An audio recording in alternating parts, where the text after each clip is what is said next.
Hello everybody, welcome. Just letting the stream fire up a little bit here. I'm going to be playing a little League of Legends real quickly. Alright, let's see if I'm just waiting to see that we're online here. Everything's looking good. Go ahead and fire up a game here. Now, I'm only going to have time to play maybe a few games. I'm just trying to sneak in a few here, and then I have to go run some errands and teach some classes and such, but I know I didn't stream yesterday, so I'm going to try to get in. Just really busy yesterday. And I'm going to try to get in a little bit of League today and a little bit of Warhammer later in the evening when I get back. Hopefully I'll have some time to get that in as well. And XCOM too. We'll see. We'll see. Mondays and Wednesdays are my really busy days. Sundays often end up being quite busy too while I prepare for Mondays, but we'll see. How are we looking? Okay, good. You can see it on here. Let me go ahead and get out my secondary old piece of trash laptop here. See if I can make sure I can see the comments while I'm playing.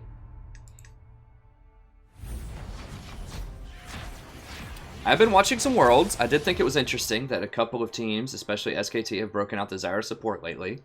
And also noticed that they're running mobility boots on Zyra, which is something that I probably should run. I feel like I'm being a bit greedy by running the Zork boots. They do a lot more damage, but, you know, it seems like the pros are recognizing that Zyra's big weakness is her mobility, right? Like I've always point out in my Zyra games. So it might be useful to just sacrifice a little bit of the damage in exchange for, you know, not dying. It just really depends on what they have, too. And keep in mind that in pro games, they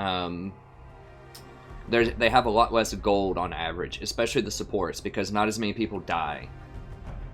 Like, in solo queue games, it's not unusual to see a score of, like, 30 to 20 or something at the end of the game. But in a lot of pro games, you know, the final score is going to be, like, 8 to 5 or something. So, that's a lot of assist money you're not going to get as support. Also, the games drag out a lot longer in solo queue, so it's not unusual to see like a 40-minute game. See, I could ban Soraka, is kind of annoying.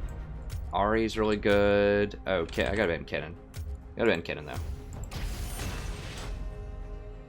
He's just too difficult to deal with in solo queue. He just has such a good laning phase, and that transitions so well into team fight, and people just don't spread out enough for him.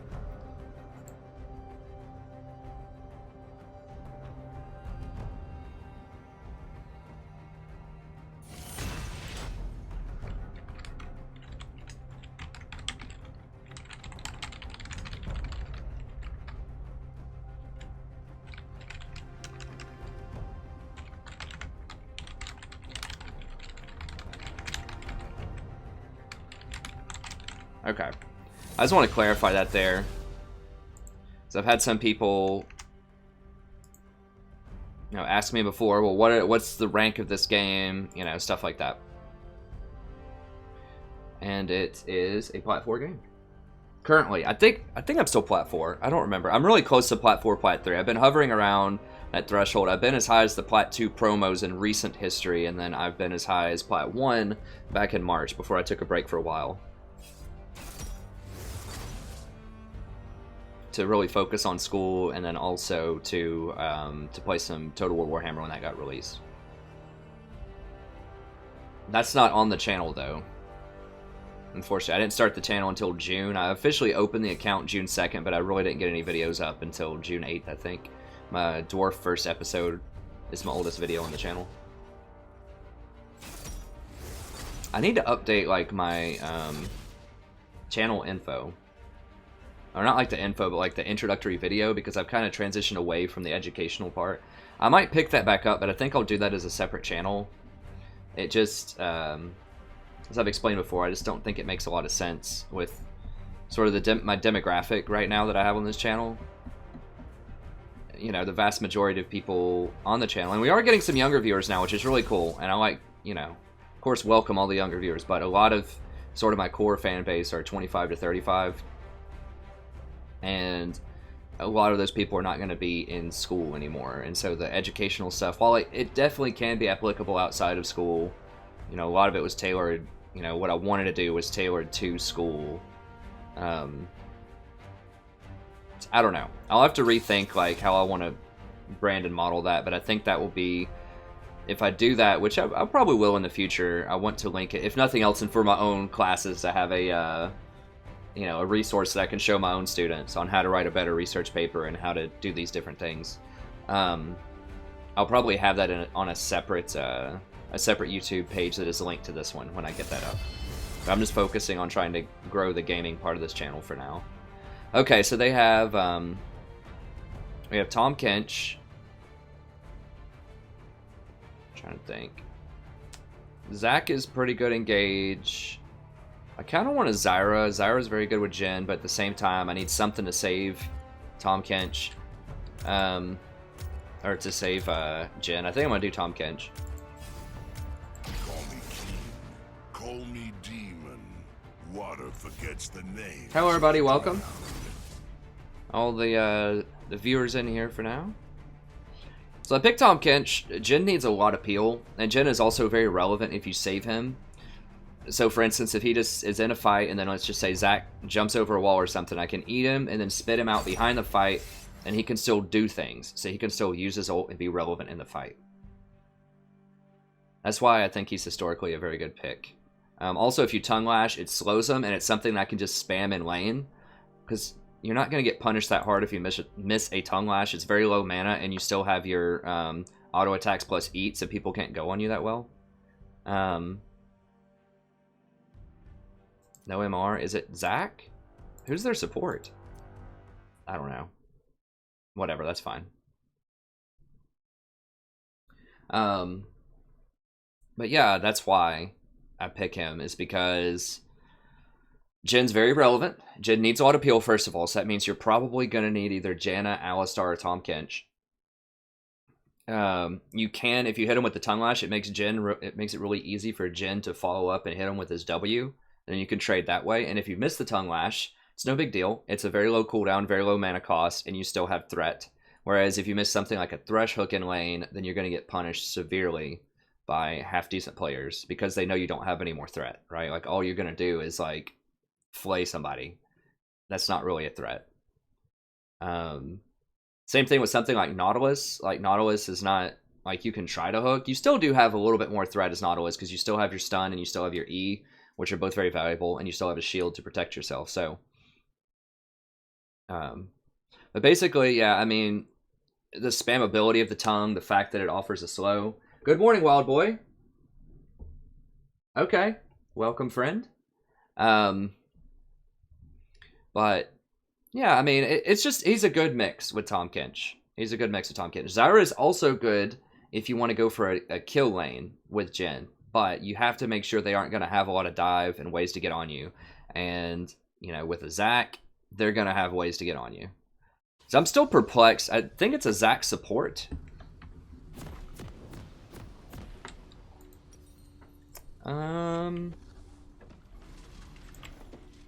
You know, well, I kind of want to go ZZ with Tahm Kench. It's such a good item on him. Speeding in Skarner would be pretty good too if I want to roam a lot. It's tough to say. I'm not going to be getting harassed much in lane. The health is obviously really good on Tahm Kench.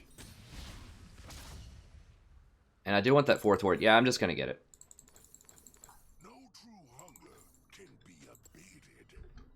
You know, the coin item can be really good if you can speed up Skarner to go catch people. Oh, let me go ahead and start a VOD.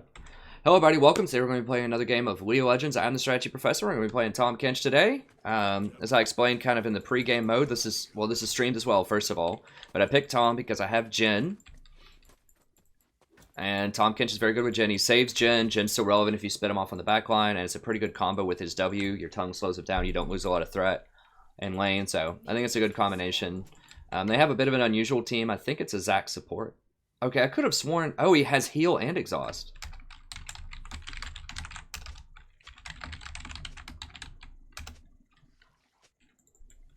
Okay, he doesn't even have heal. Wow. Or, flash. Holy cow. I hope this dude, like, backs up so I don't eat him. There we go. Okay. And sometimes if things are overlapping like that, it glitches out and it'll eat, you know, the wrong thing, even if you click on the right thing. Okay, so we'll see how this goes. Hopefully Zach realizes that this, or Skarner realizes that this Zach is, like, that's a ridiculous build. No flash. Zach himself might be a decent support. I've considered it. I've considered it, but still not totally sold on it.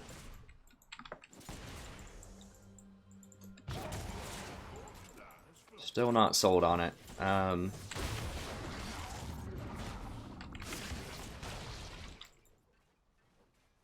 Now that costs a lot of mana early on, so you know, but I just want to get a little bit of extra threat in there.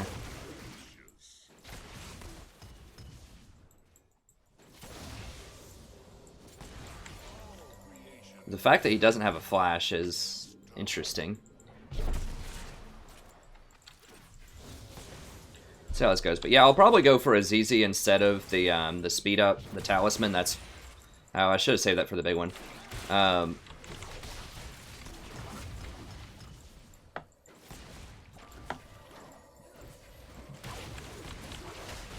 gonna keep stepping on Zach's stuff so he can't heal. It's pretty easy to counterplay Zach. Oops, should not have taken that. Definitely a mistake. It's a Warwick jungle though, so we probably won't get ganked. We'll see. Oh, almost got him. Yeah, I don't know about this. The Zach move here. We'll see. I mean, maybe it'll work out for him.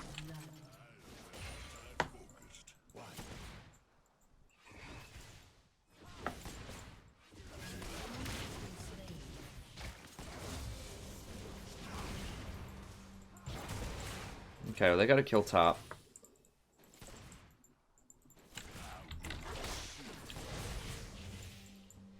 Yeah. Ezreal's losing a lot of mana. I'll go ahead and... I wish they arranged this for you. I know they're talking about maybe doing it. Okay, so we're crushing them in CS.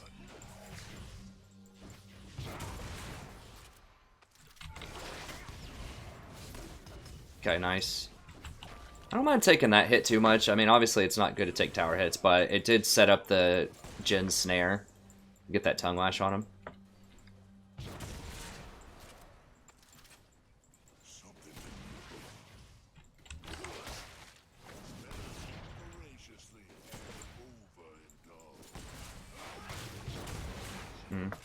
I could have saved my eat. I could have eaten the big one, held it in my mouth, and spit it out to get the bigger gold bonus. This guy's probably crying to Warwick right now. Like, come help us, please. They keep pushing up.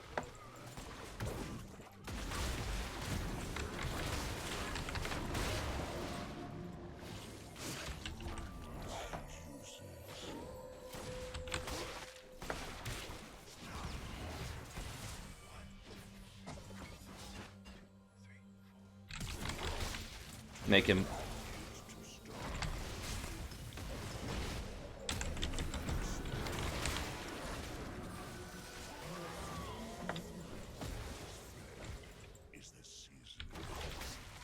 Okay. I'll take it. I mean, it would have been cool if someone else would have gotten it, but I didn't want to play around there and just risk him, like, his Q coming up off cooldown or something. Okay.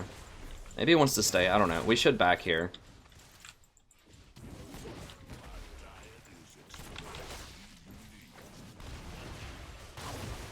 Can't do any more than that.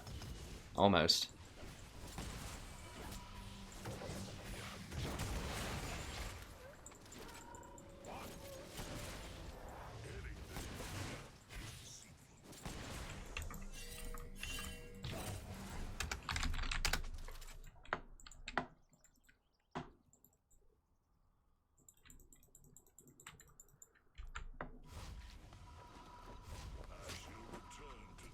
If I see a tornado come out of there, I have to stop immediately and, like, eat him. Okay. He went back up there. Alright, so we want... probably just wards to make sure they don't like get us, because they've already shown an interest in coming down there, right? So we've not only seen Warwick down there, but we know that Yasuo is thinking about it. So especially now that he's crushing middle.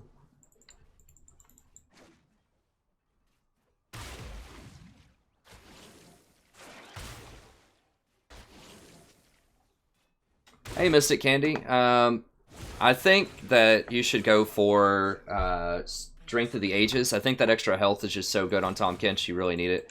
I mean, the other thing's okay. Like, it does heal you up a little bit. It does steal a little bit of health, but they nerfed it pretty hard in recent patches. I think just having that flat health is more beneficial.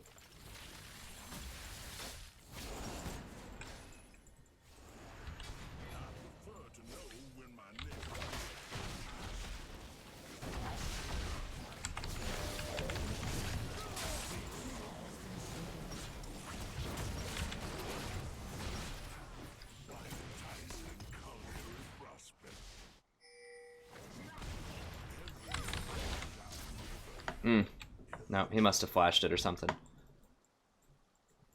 It's close. Is he going to get it? No. Okay, we can go ahead and get this then. Infernal's pretty good.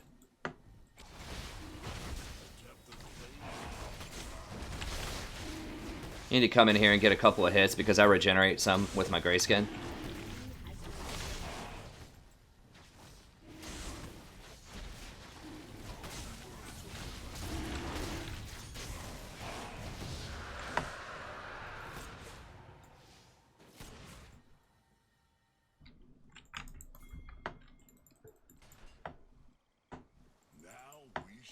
Yeah, so I think Strength of the Ages, just to answer your, to try to answer your question, because the base health is just so important. I mean, I've explained this a little bit in past videos, but Strength gives you 300 HP, which, even with a lot of items as Tahm Kench, it's really hard to get to 3,000, so it gives you an extra 10% health, which is a lot in the mid-game. Getting those extra heals is nice. It's not going to help you that much in lane. And frankly, you don't auto-attack that people that much in a team fight anyways, like you kind of do. I don't know. It's okay. I think like your best utility is Tahm Kench is saving people and surviving, like to get out. Because if you're saving somebody and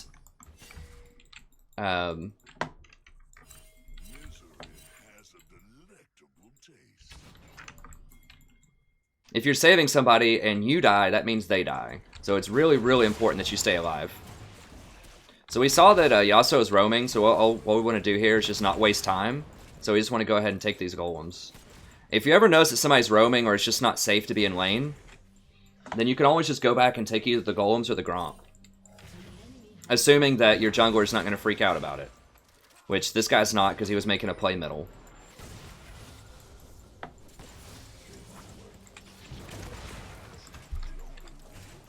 You gonna do it? Okay. Okay, bro.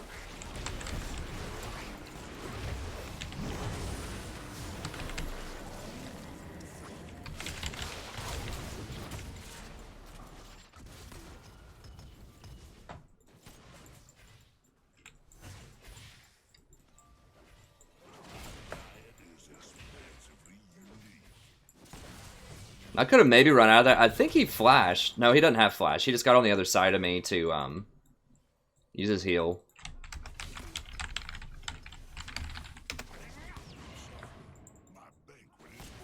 No, I can't really make a play on him right now.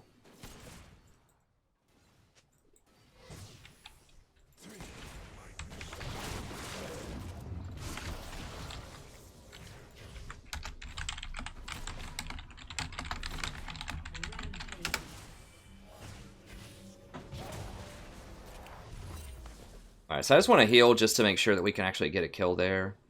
Undo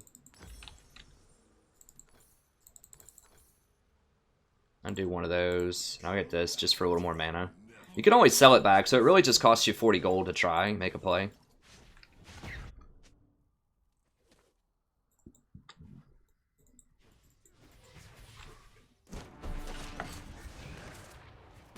Okay, they're gonna get him, I think. Hopefully somebody gets him. Oh gosh, for real? Okay, they got him. I don't want to waste my ult.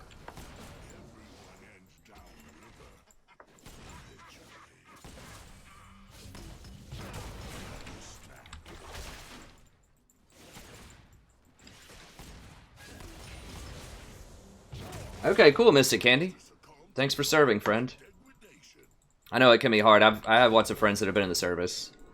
It can be hard to kind of keep up with the meta. I mean, I just left for a couple of months. I wasn't doing anything in the military. I was just keeping up with school. Run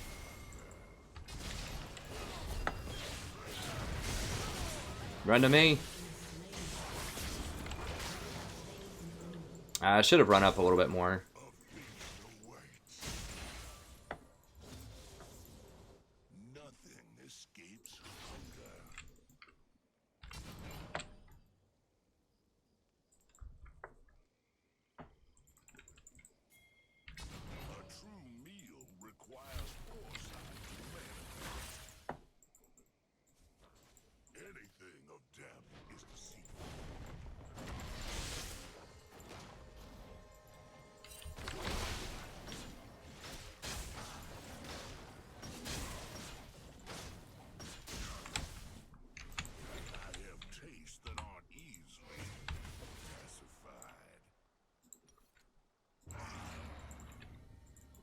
Dang it, I thought Scar would make that play with me.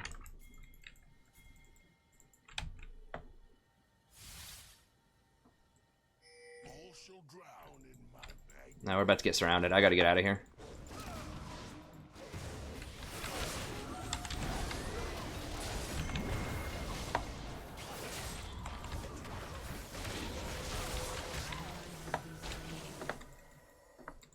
Dadgummit. Yeah, that was bad.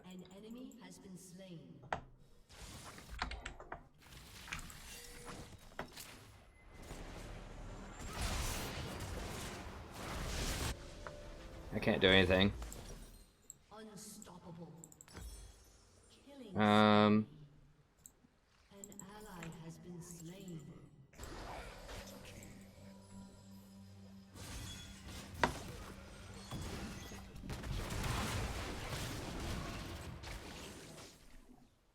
Now we shall gluttonize.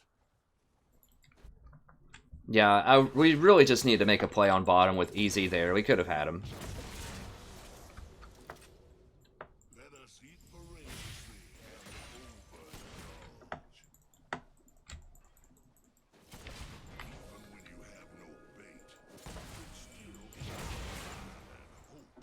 Yeah, Jen needs to heal and buy some stuff.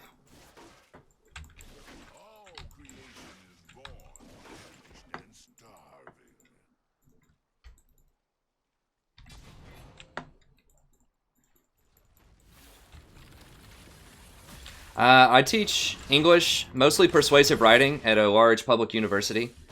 But my specialty is 19th century British literature. So I do like teaching literature classes as well. But I usually end up just teaching freshman and second year persuasive writing classes, which is fine. It's totally cool. Brit Lit is fun too. I kind of wish now, you know, more... Like, it wasn't really a thing when I started, or I didn't know... Like, I didn't think it was much of a thing when I started, but I really wish I would have done, like, the rhetoric of games, like how games make arguments, like video games. Because that's definitely a thing. I have a friend that does that, and it's really sweet. But I do like 19th century Brit Lit, too. It's just, I really underestimated the amount of politics that go into departments. It's really bad, honestly. A lot of departments. Well, at the University of Tennessee, where I had taught before, there actually was not. It was a great diversity of views and opinions. Very little politics in what I could see. It was really, really chill. But a lot, you know, other places that I've seen and other places where I've tried to get published in journals and things, there's a lot of politics in higher education, and it's really a shame. So that's one of the main reasons that I wanted to teach college instead of high school. That doesn't sound good.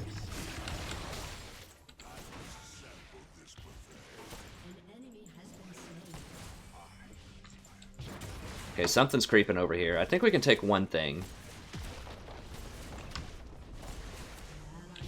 Oh, Zach's middle. Okay. Well, whatever. We get a tower for it.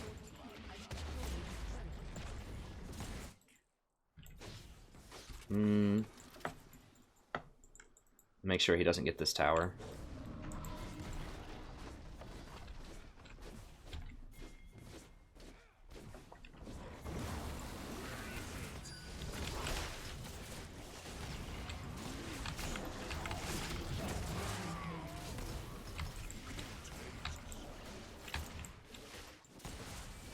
Try to give to Jen as much as possible. Sometimes when you eat them, you just gotta, you know, you just gotta go for the kill. We might get a second tower here.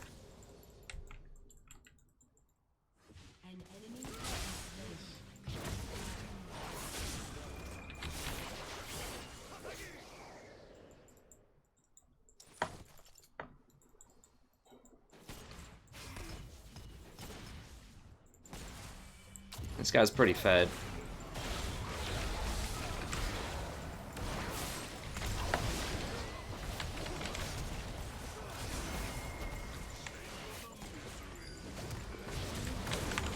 Dang it.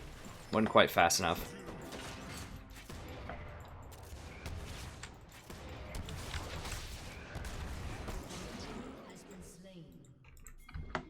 Okay, here we go.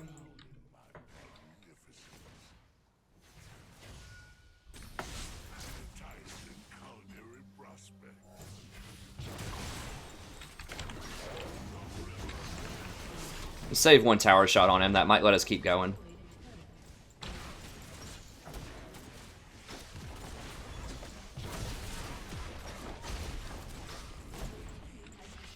Can we keep going? We get some damage on it. I'm not sure if we'll be able to complete it, but Cho'Gath's not coming back, so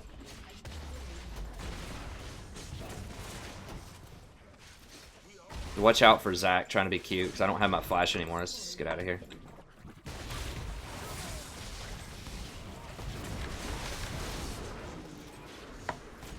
Yeah, I don't know about this Zach support thing.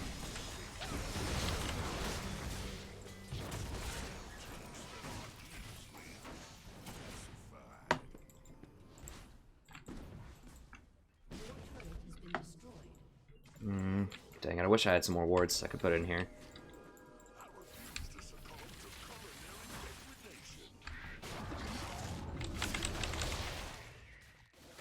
Take as much as I can. I don't want to overstay too much. These aren't my favorite camps to take. I just want to take a little bit more.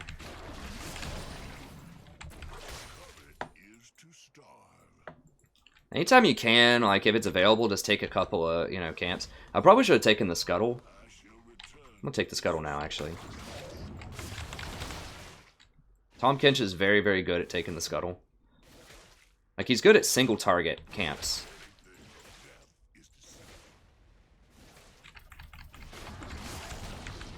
And that also basically gives you an extra ward, so that's pretty nice.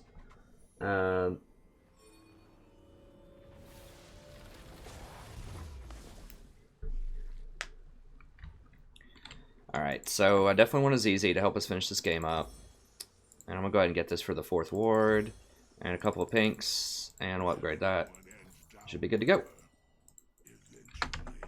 Kinda... Okay, so Infernal's next, which is pretty good.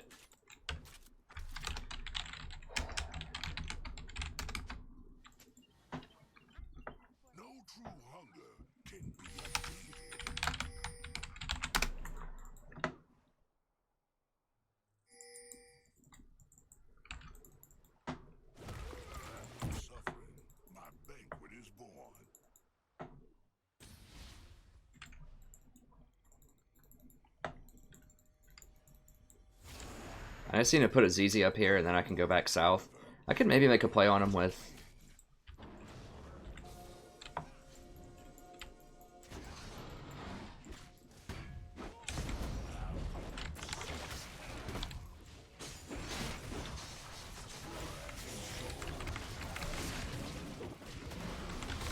Oh, dang it.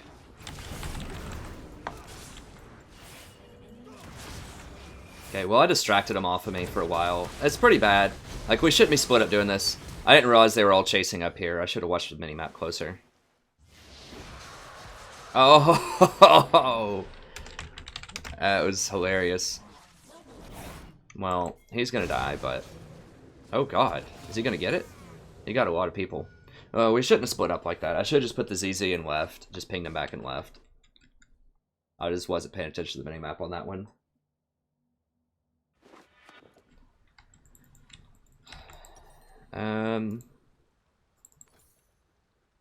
True appetite never fades.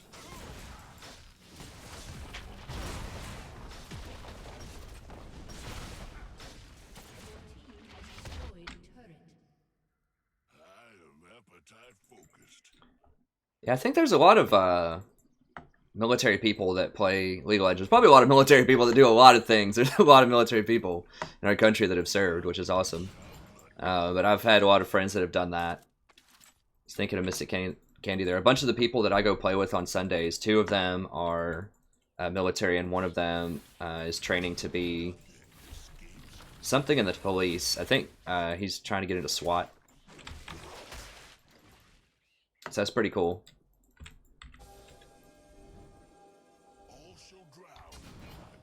I think our society is just a lot less segmented and stereotyped than it used to be, by far. Like, it can actually be cool to play video games, or to be in the military.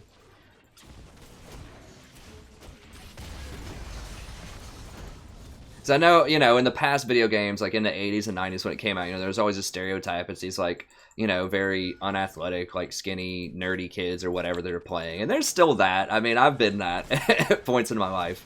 Actually, I've always been kind of athletic. Not really athletic, I guess. But anyways, I just think it's really cool that, you know, really fit people that can be very outgoing and fun and cool, you know, can also play video games as well. And girls can play. I mean, that was something that was very rare back in the day, but I think it's becoming more commonplace. I think video games are definitely becoming more of a mainstream type of thing, which is really cool.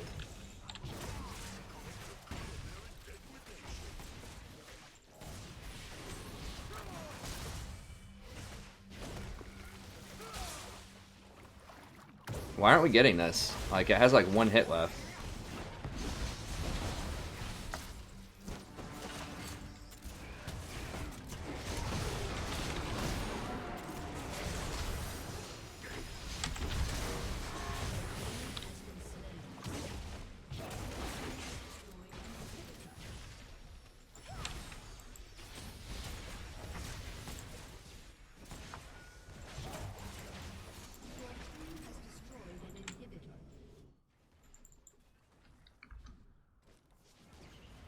Tips for Tahm support, huh?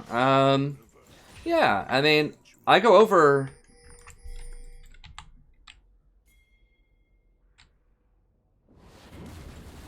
quite a few tips in my VODs. Like, I have like a ton of Tahm Kench, like 30 Tahm Kenches, so if you want to see a lot of that, check out my VODs, but just off the top of my head, good tips. I would say, in general... He's really hard to play, first of all, so you should practice him a lot. He has a low win percentage for a reason. He's easy to understand, but difficult to master a lot of times, is how I would say. So you need to figure out when you need to save your allies and when you need to eat offensively. So most of the time you want to hold on to your W to save allies. But sometimes, if you have the edge in a fight, and you just need extra damage, then you can use it, and it deals quite a bit of damage.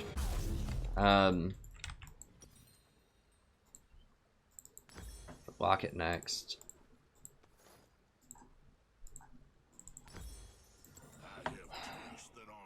What else? So that's an important one. Learning his different combos and like when to do them is important. So the fish mechanic, if they get 3 fishes and you hit them with your tongue, then it stuns them. And so a lot of times in fights, if you want to go for maximum CC, you need to hit them 3 times with autos and then Q them for the stun. And then eat them after that, and that'll give max CC on a single target. It's a long time. But a lot of times I go for the Q to slow and then double hit them and then maybe eat them. But it's up to you. You know, you can utilize that extra stun if you want to, with just auto attacks. Especially if you're holding onto your eat to save an ally. Like if they still have big cooldowns left. What else? You can actually eat allies. Oh gosh. Alright, well they got it. They got me covered. You can actually eat allies and then run towards the enemy and it speeds you up. I don't use it that much. Tahm Kench is best as a defensive support, I think.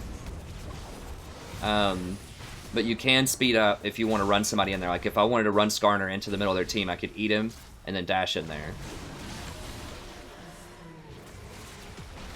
Leveraging his ultimate is also very important and difficult to understand without a lot of practice with him. Because you can take...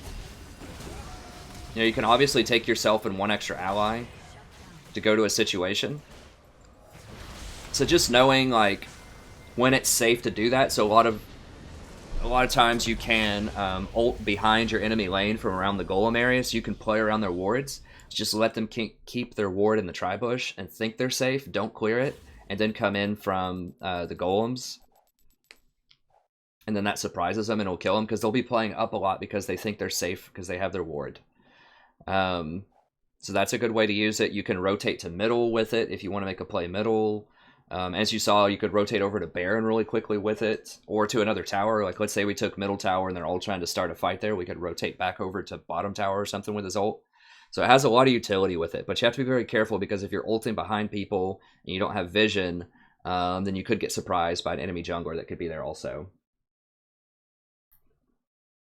Okay, I'm going to go ahead and queue up another one here. I have time for maybe one or two more, depending on how long they last. And then, like I said, I'll be back later on tonight, too. I'm just trying to get in a couple of games here before I have to go run some errands and go teach some classes. My classes are at from 2:30 to 5:30 on Monday, Wednesday, or on just Monday and Wednesday. And then, you know, sometimes I'll have to meet with students from about 5:30 to 6, and I'll get something to eat, and then I go to the gym, and then I eventually come home around like 8 o'clock or something.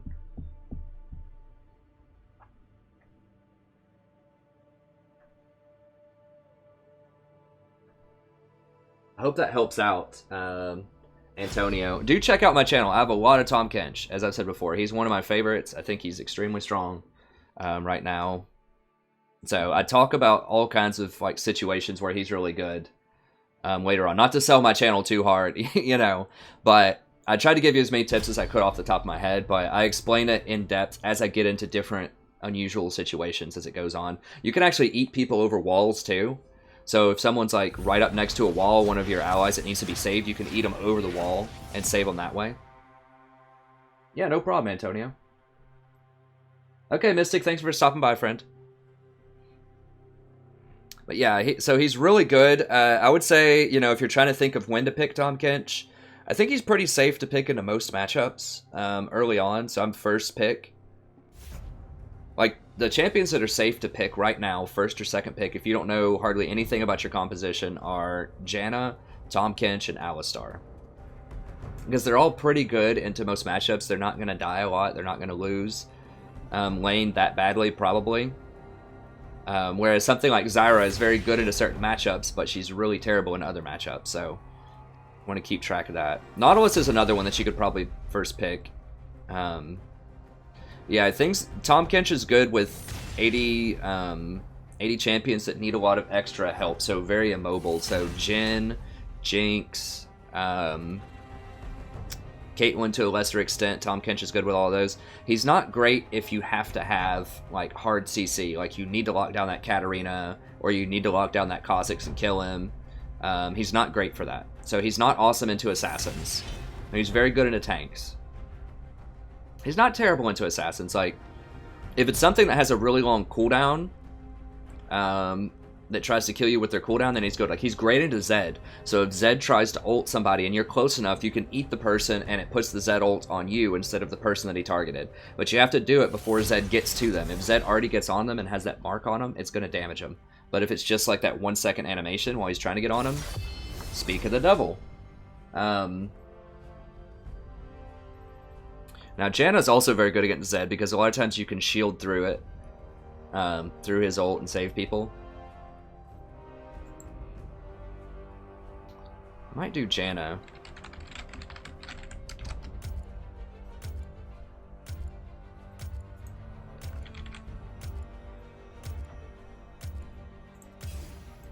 tempest is at your command. I'm gonna go Janna here.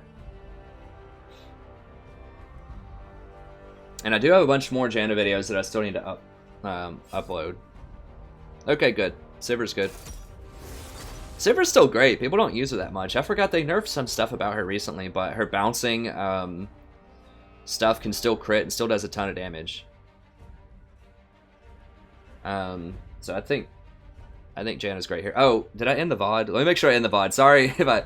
No, I've been prattling on. I have been on topic. I have been talking about Tahm Kench the whole time, though, so it's not totally off topic. But anyways, thank you very much if you're just here for the Tahm Kench VOD. That's going to be it. Be sure to check out the rest of the videos. I have a lot of Tahm Kench, a lot of Janna, a lot of Alistar, Nautilus, just all sorts of supports. Check it out on the channel. It's a great time. We also do Total War Warhammer, all legendary campaigns, with no auto-resolve abuse, no assassinating lords on the campaign map, just no exploits, just good, hard, clean campaigns. That's fun.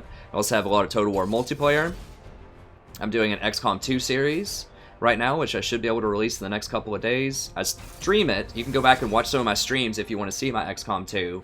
But I'm waiting until I get 8 good episodes to start up a full series on it, because I want to make sure I have at least a decent amount of content before I potentially get totally wiped out at some point in the campaign.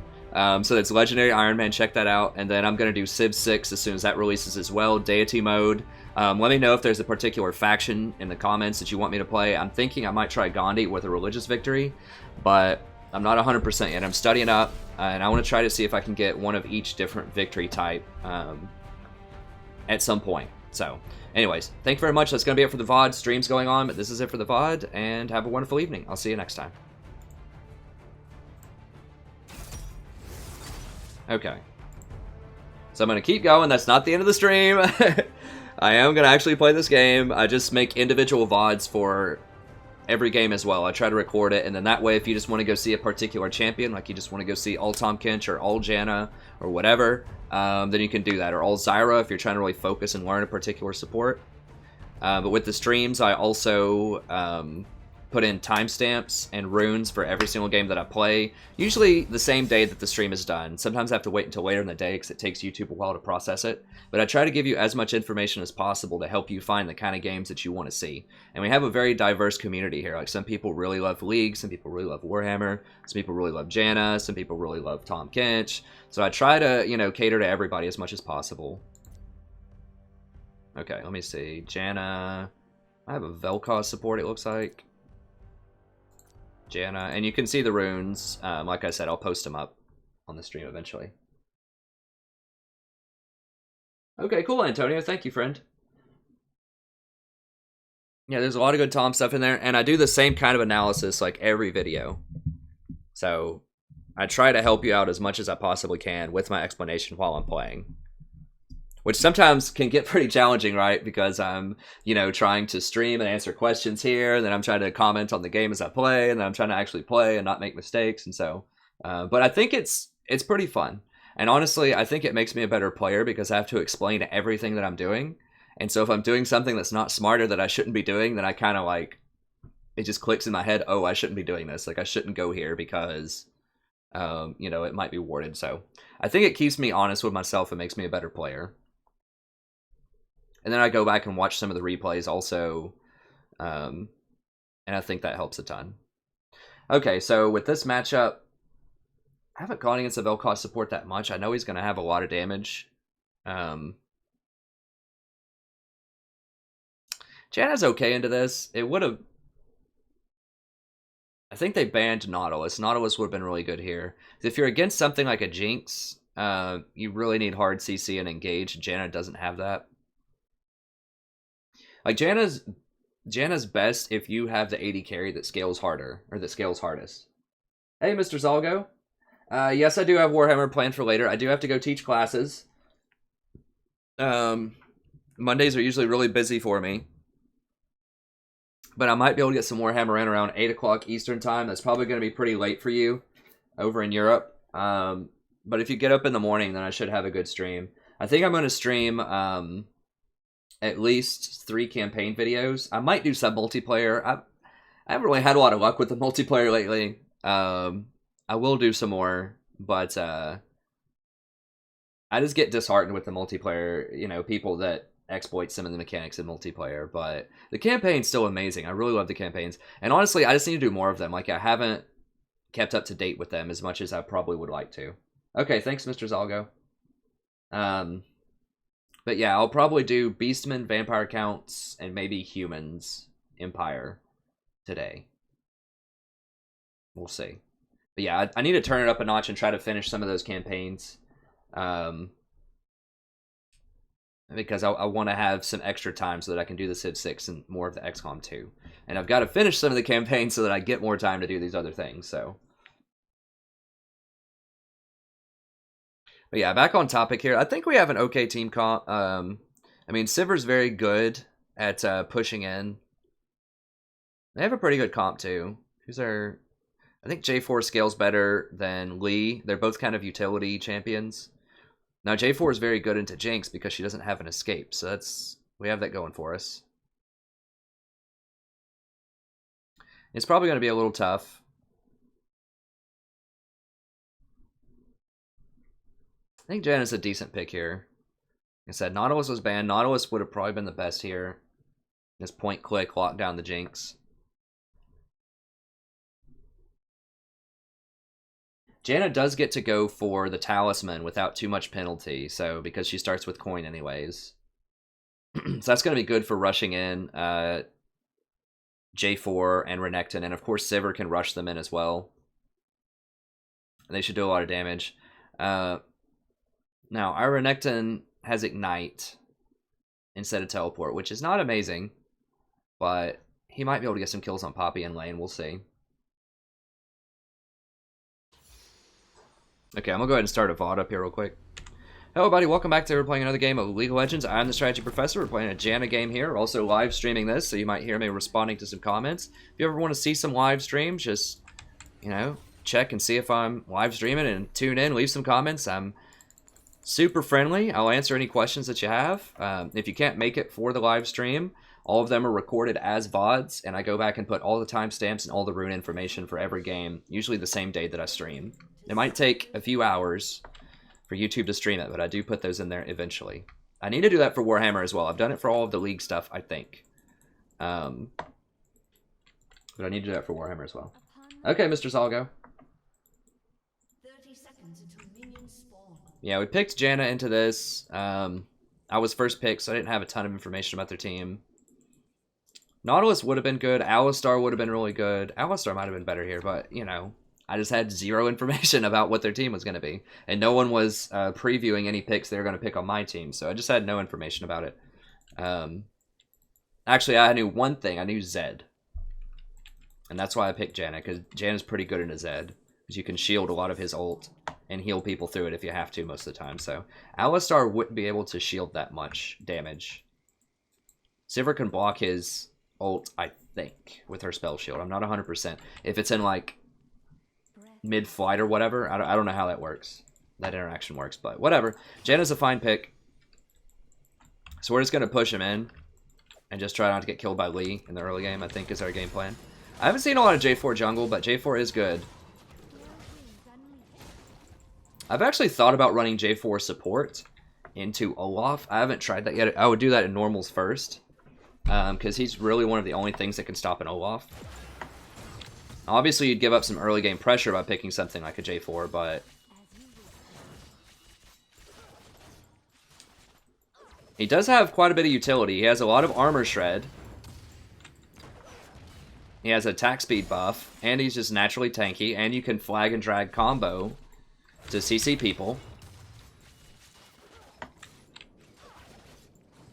And of course he has his ult, so he does have a lot of utility. The only problem is there just really aren't any AD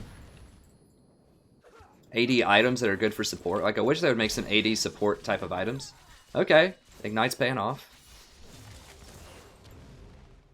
I'm gonna go ahead and get Tornado first, just to stop Lee if he comes in. Now, Janna against Lee is a very fun interaction because I can stop, if he Qs me and then tries to follow through with a kick, then I can interrupt him in midair.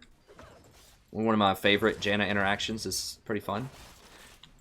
Now, I've said this before. Okay, looks like J4 is coming in hot. Now, I don't have the slow.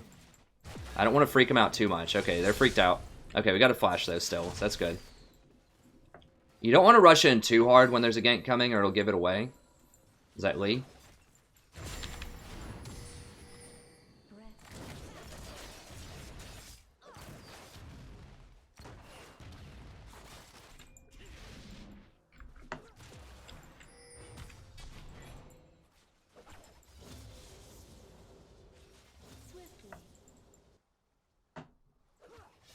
Trying to cheat up a little bit to see if Lee's in there. Go, go, go, go, go. I don't know why I started running down. I was trying to run up. With ease.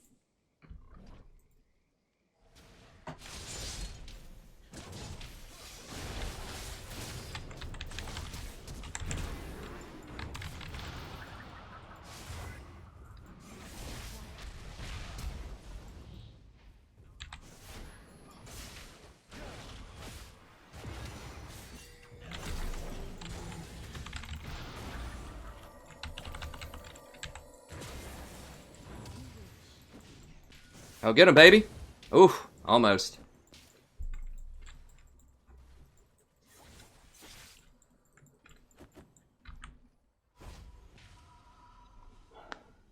Alright. Oh, boo. People don't like Janna, man. I've lost like half my viewers. She's so fun. I don't know why people don't like her. But you can make some really good plays with her.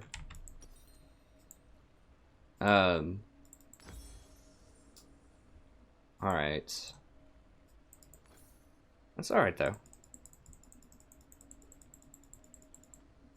I think more people with the VODs have started to really appreciate Janna. I mean, Janna gets a bad rap as just being a support that just sits there and doesn't do anything, and people don't realize like how good she is or how people win with Janna because she doesn't get kills in lane or whatever.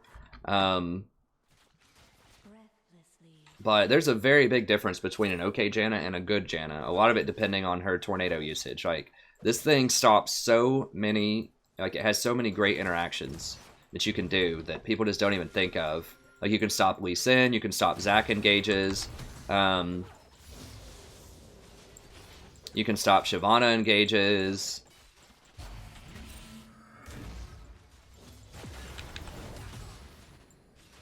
There's a lot of very cool and interesting things that you can do with Janna.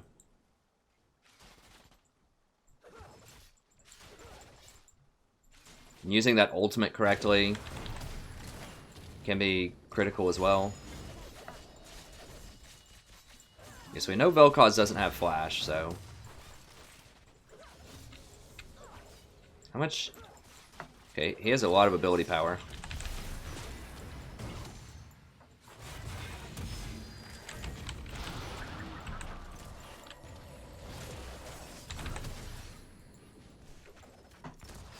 I was trying to step up so that Jinx didn't flash and go for the kill on her.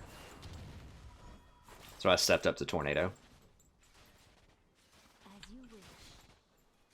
Now, Tornado can stop things like a Vel'Koz channel. I really don't think she should stay here for this, but I guess she's going to.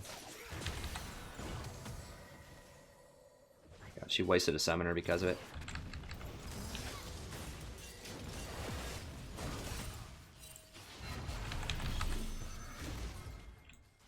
Please just leave.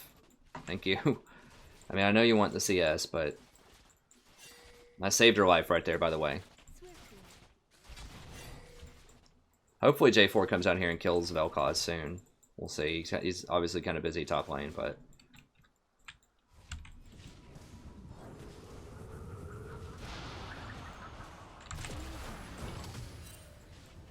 Nope, wrong thing. Alright, well I got one of them.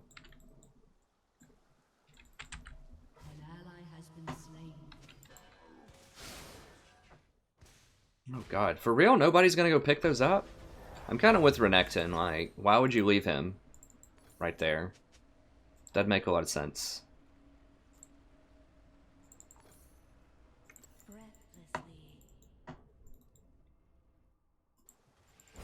Yeah, they could have gotten some kills off of that. I'm with Vel'Koz, they shouldn't have left. At least J4 should have stayed.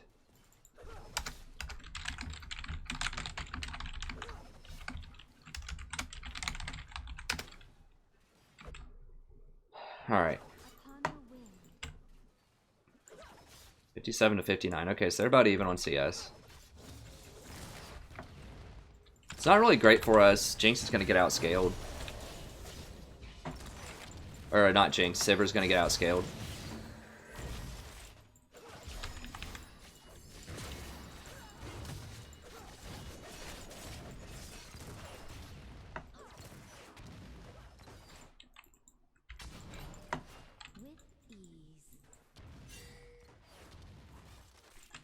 Oh, crap, we got some stuff going on over here.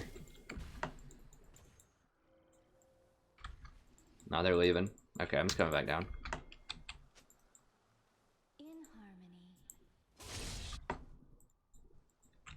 How fed is Zed? Okay, he doesn't have anything. Nivea's actually beating him up in lane. Now, Nivea scales super hard, so it's good.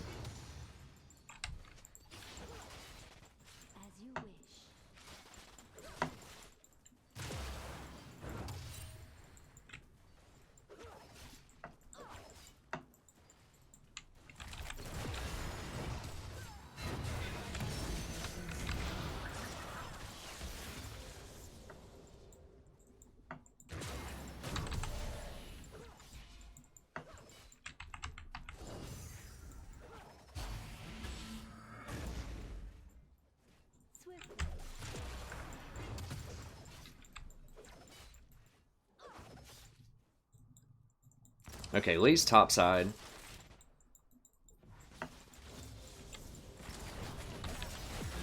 Okay, nice.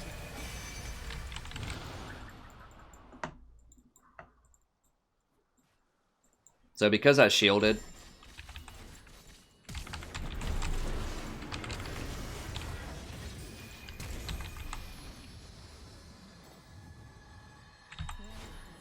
I probably didn't need to do that, but I really thought she was going to die. I didn't want to...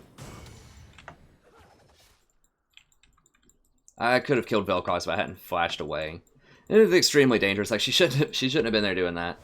I just got kind of freaked out and just did maximum save mode. Which I should not have done, but it's okay. Alright, so let's go for this. Leave and some boots. That should be fine. I will turn all those fairy charms into things, of course, but, you know, just having that extra mana regen is just so cost efficient early on, especially for Janna. And he's probably dead. I don't know why you'd flash there. Oh, maybe not. Maybe not.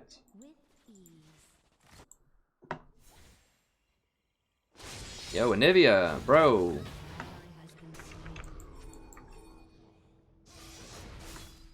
Bless this Anivia, like, needs to do things.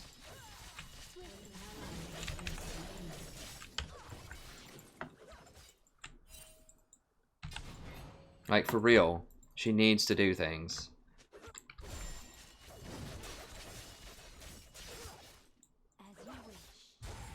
I mean, you got enough mana for something. Like, just throw a wall or something. Just anything.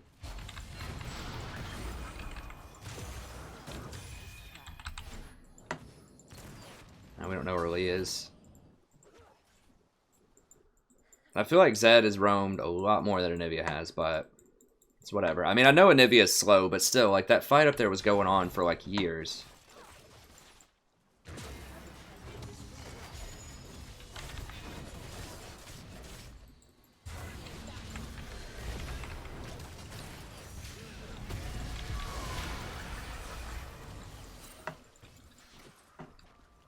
And it disrupted Lee, so he couldn't actually get to her to kill her. Now, he might be able... Like, no one's ever here.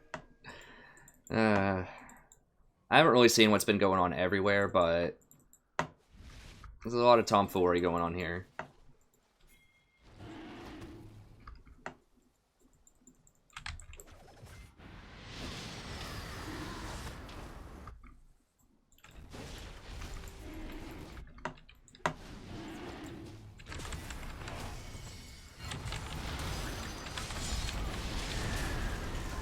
Okay, here we go. That's what I'm talking about.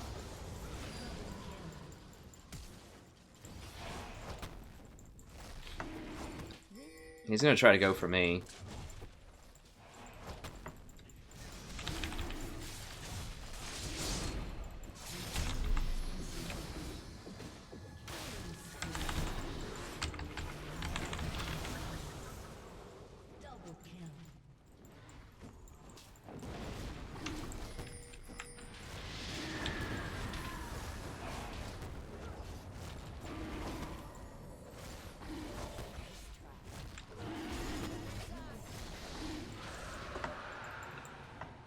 Alright.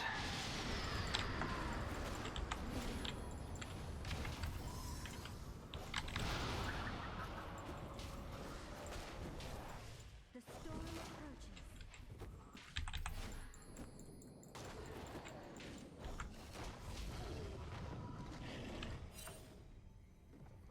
Alright, so just help her secure that. Swiftly. Okay. Let's see. Grab that.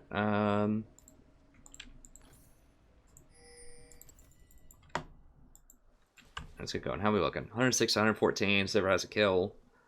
We're about even on items. Upon the wind. Sivir probably has the slight edge because she has more crit. Jinx has more attack speed. Attack speed really doesn't matter early in the game.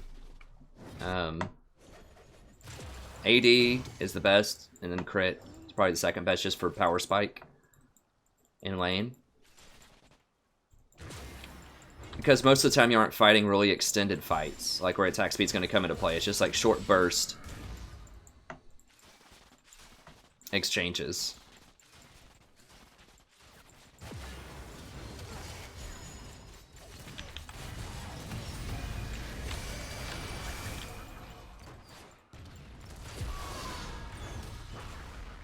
Oh god! Jesus.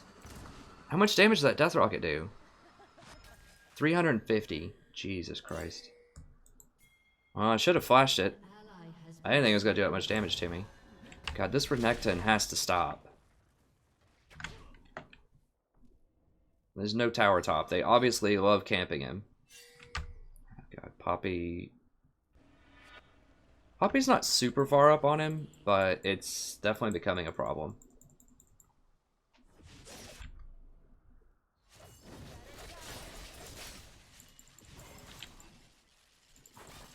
shut down. Top lane's just getting, like, bulldozed. We've got to figure out some way to, like, just not to happen.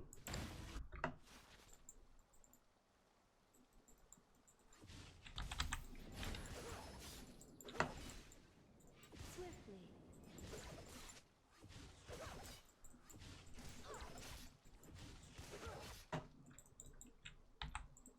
Vel'Koz is not getting punished at all. That's the thing. Like, the reason that you don't play something like a Vel'Koz support is because the jungler can come down and camp you because he has no escapes.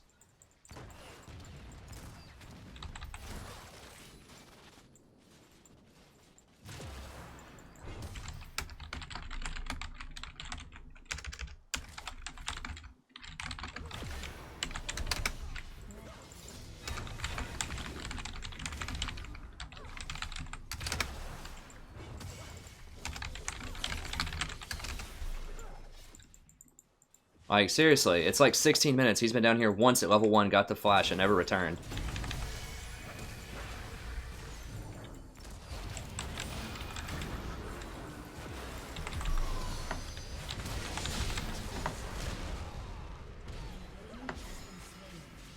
Like, Lee's been down here a lot. Lee's been everywhere a lot.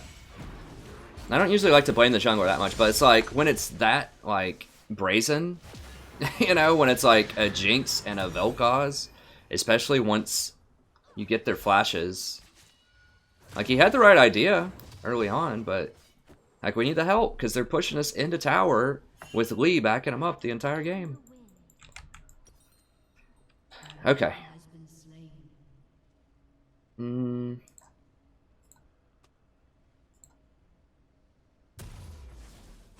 I'm gonna upgrade my boots.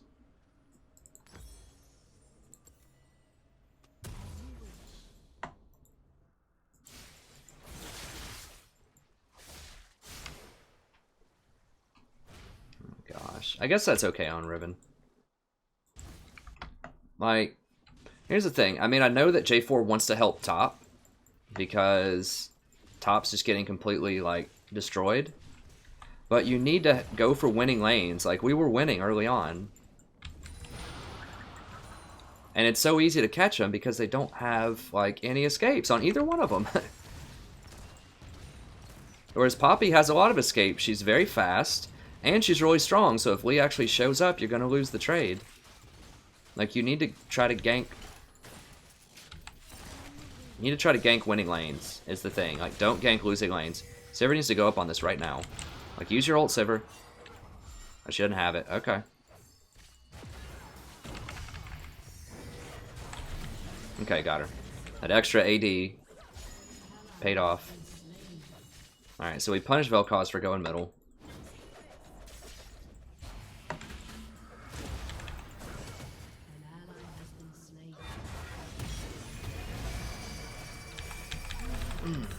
God, I guess I could have ulted and maybe made it through it. Yeah, I'm gonna have to get to go ahead and get a chalice. So that helps my shielding, and it has a retroactive heal on it, and it gives me MR. Like, Locket's also really good, but Locket's not as much protection against single target threats as Chalice is. Chalice is also useful against Zed somewhat, although this game is quickly having some problems. Like, Lee keeps going top because he keeps getting kills top. Like, that's what Lee should do. Lee should be there because that's the winning lane.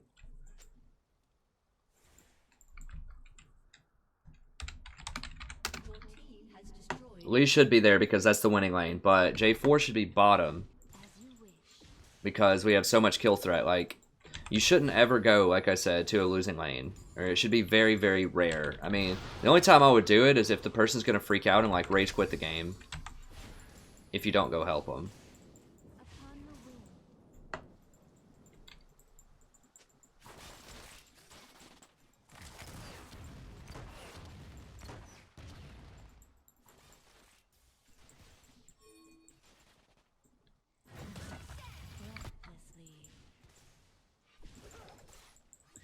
Poppy's gonna go everywhere. Like, they've got a basically a 4v5 anytime they want it. They've got all 5 people down here.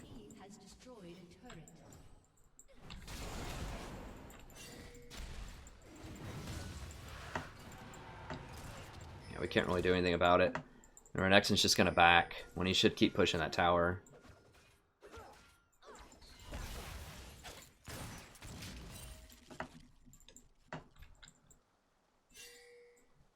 They're probably going to come dive bottom.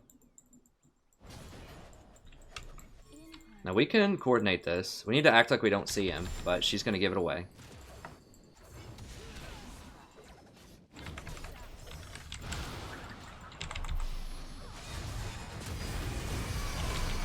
God bless it. That stupid ultimate. Kill him, please. Like...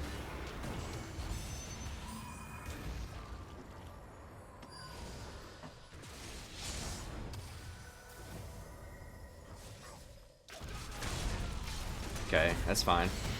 Get the stun. They're probably all gonna die to that Poppy. Maybe. Yeah, they need to be going for Zed. Gosh, he's gonna get a million kills off of that.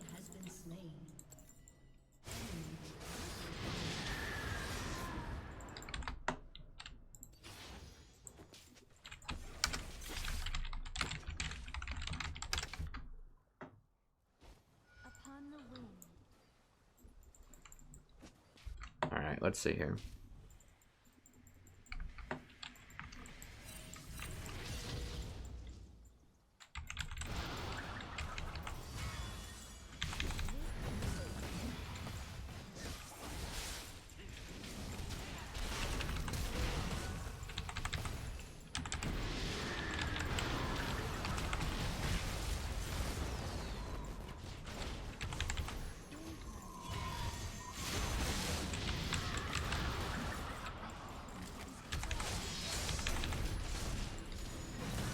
God bless it. Seriously?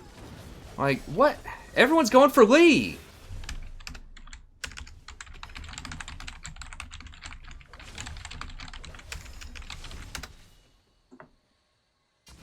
Like, everyone's chasing Lee. Jinx is sitting right here. I think she hit me with, like, 6 auto attacks or something. Everyone's just like chasing Lee Sin around. Okay.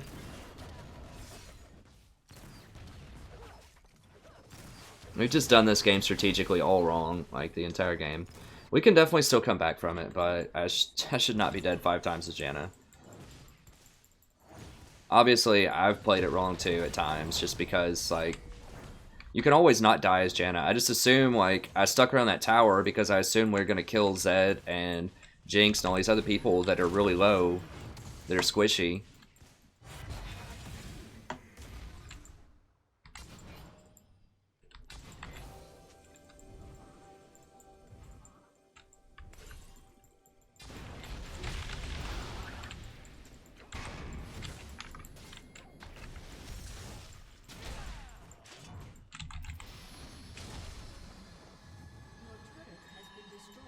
He could have almost executed me with his ult. In harmony.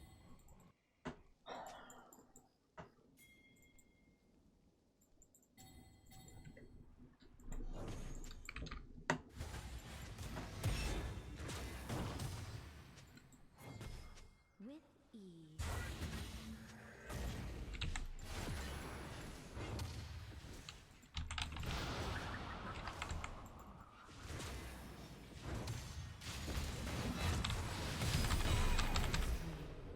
I mean, Jesus Christ, she's just everywhere. Like, she just absolutely crushed this Renekton. When he has Ignite, she has Teleport. And he's just going everywhere. Need to have wards in our jungle, I guess. I mean, I just can't put wards everywhere. Just wasn't expecting it. I guess I should have.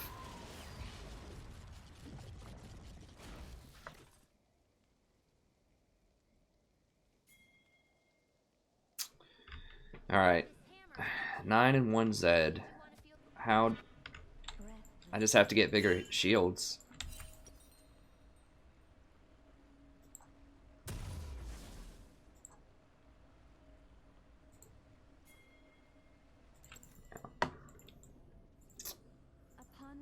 Now I've got to wait. Sell these pinks and then get the extra shielding item from Ardent Sensor. That's all I can really do to help Sivir, is just to get bigger shields.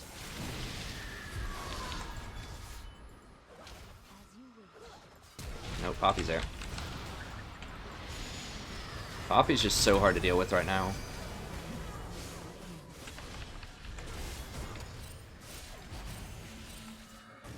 And people are just like walking around. I don't know what people are doing.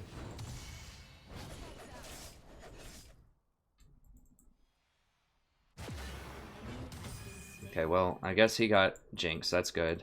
Now they're all gonna go kill him. Dogpile.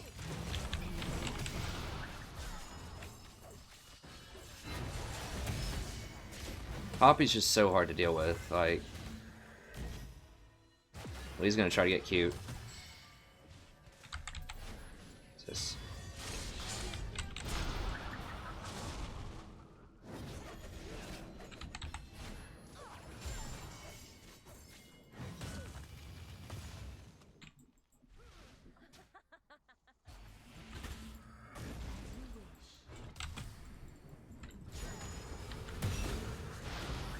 Nah, wrong way. Meant to send it down that way.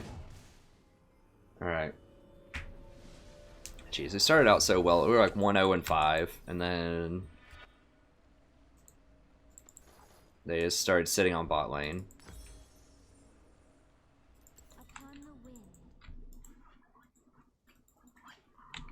Some of those times, like I said, I was just misunderstanding like the capacity for my allies to do what I thought they were gonna do. That's what it comes down to. I should have just played it safer. I should have just let that Anivia die at my tower.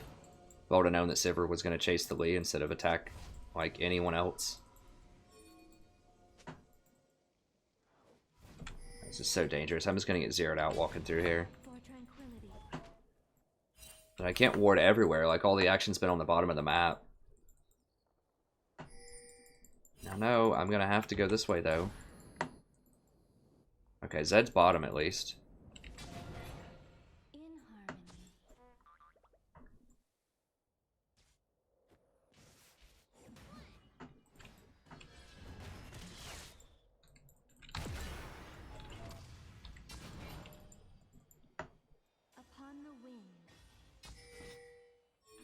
Yeah, I just can't do anything about that, man. Gosh, and she's dead. Probably.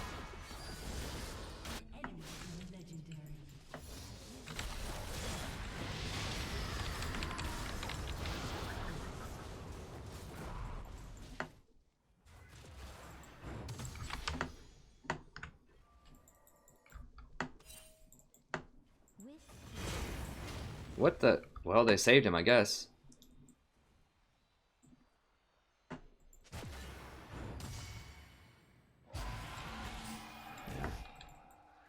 Oh, they just did it without Vel'Koz, without Zed.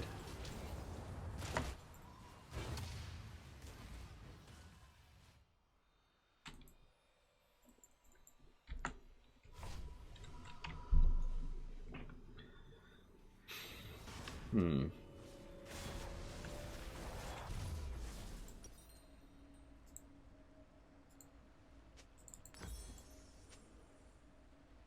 Swiftly.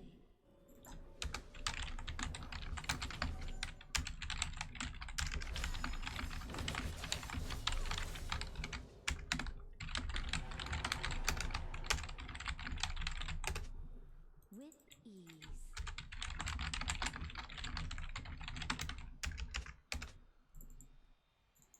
Yeah, the guy doesn't understand what I'm saying. Like, we can't go in there and contest it 4v5. No, he's 100% wrong. We can't go in there 4v5 and contest it without our team fighter, which is Sivir. Like, if we all rotate over here and just say, let's just say we're all just like, forget it, we're just going to go fight him, right? So Sivir's down. So we're going to have a 4v4 at the Baron, and Zed's going to get to keep taking these towers while that's going on. All they have to do is just not fight. They just have to sit around, and then Zed just keeps taking towers until someone comes over here to deal with Zed anyways, and then they're going to get the Baron anyways. So yeah, it looks kind of silly, like, oh, you know, we got Zed in exchange for Baron, but the thing is, like, they get Baron anyways.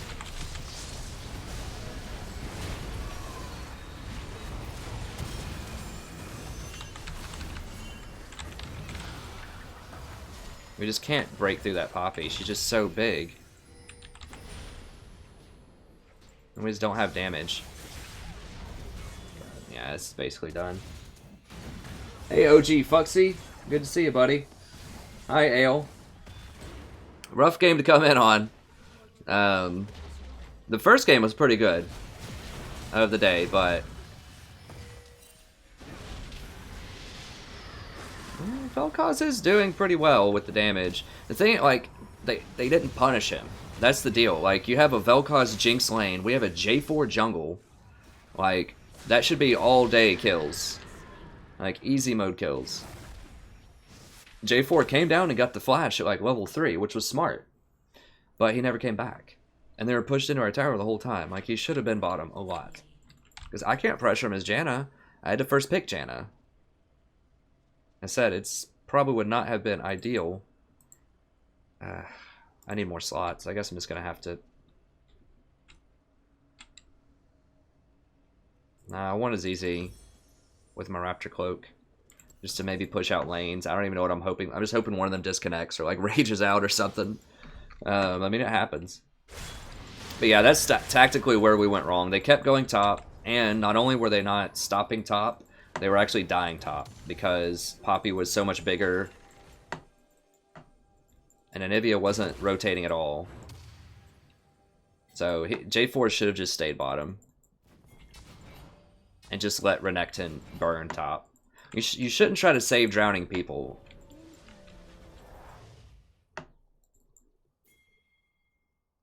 Unless you're extremely strong.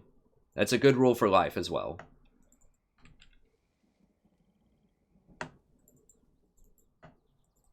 Of course, we all would. I've saved a drowning person before, but, you know, it's not a good idea. I was in really good shape, and it was a girl that wasn't that big. But in general, you know, you don't want to save drowning people, so let's pull you down with them. And that's how it works in League as well. If you keep going to a lane that's losing all the time, then your lane's going to be weaker, so if their jungler shows up, you're going to die. which is what happened over and over again. Nope, not going into that. Vel'Koz can zero me out.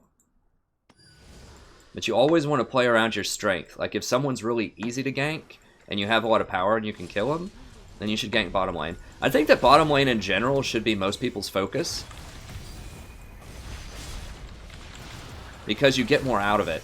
So if you get a kill top lane, I mean, what are you going to take?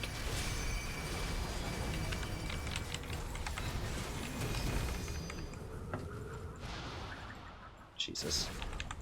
Like, you're not going to get anything. Like, what are you going to get? Like, the Rift Herald or whatever? Who cares?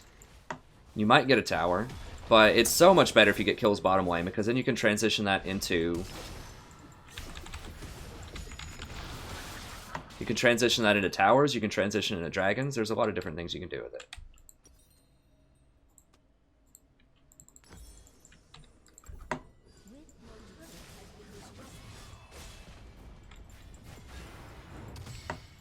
Yeah, we need to go kill this clown.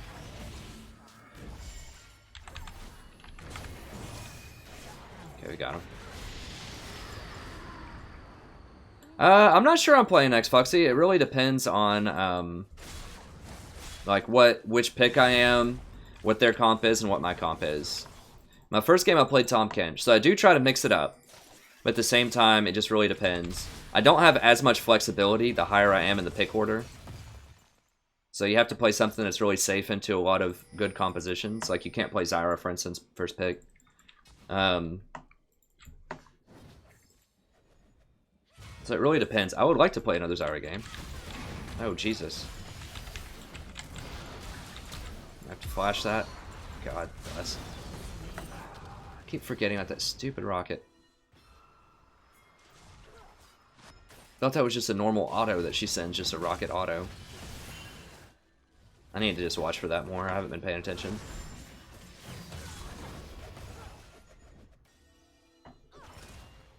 It is possible to come back from this, although it's going to be challenging. The main problem is this Poppy. Like, anything else we can kind of deal with. Like, if Sivir eventually gets a GA, which she should already have it. Like, if you have a Zed that's that fed, you have to get a GA or a Randuin's. Something that has extra defense on it.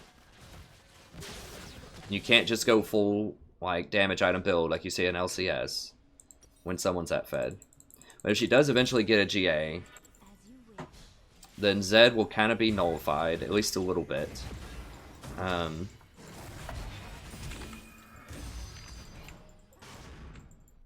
I just had to get a ZZ just to help stop this counter push. Oh gosh.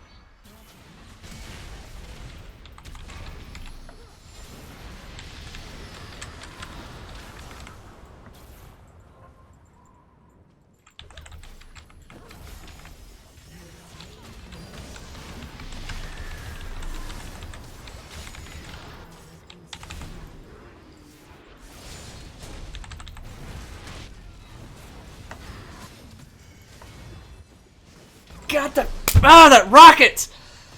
Jinx! Ah! Oh, that was so good. That was such a good play by me. And then that stupid freaking rocket. This is lucky rocket. Hits me again. God bless. Okay. Well done. Bye, Jinx. Still annoying, but well done. Okay. I think I've just got to finish this up.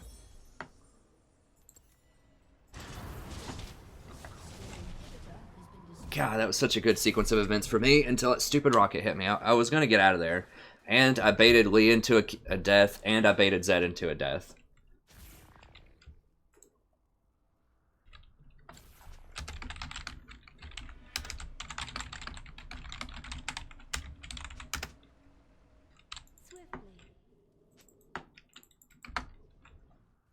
We can still win this. I mean, you know, once it gets to about 40 minutes, all you have to do is win. If we win 2 team fights, then we can win the game. They're probably going to get Baron right here. Not a lot I can do about it. Like, I can't just go face check that bush, because that's the most common bush where they would be. Yeah. So they're going to get Baron. Sometimes everyone's always negative. They're just like, oh, we lost the game. GG. It's like, no. It's like, will we lose the game? Probably. I mean, that doesn't mean that we've lost it yet. We can win, too. I win games like this fairly regularly. Is it going to happen all the time? No. But even if it happens 20% of the time, that's a lot of extra elo. Think, you know, if you play 100 games, that's 20 extra games you win. That's a lot of games. That's a lot of elo. I mean, 20 games is like 400 elo. Not only do you win those games, but you also don't lose those games. So that's, you know, an 800 elo swing potentially over 100 games on these 20%ers. So, you know, you got to keep that in mind. That just because it's likely that you're going to lose, you know, doesn't mean that you have lost. There are still ways to win. There are things that are not just like gold in the game.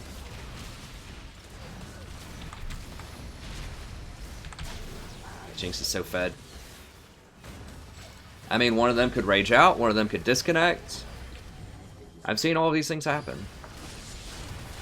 I'm just, you know, I would say almost never surrender. Almost never. There are some times and places where maybe you surrender, but I really don't recommend it for the vast majority of games.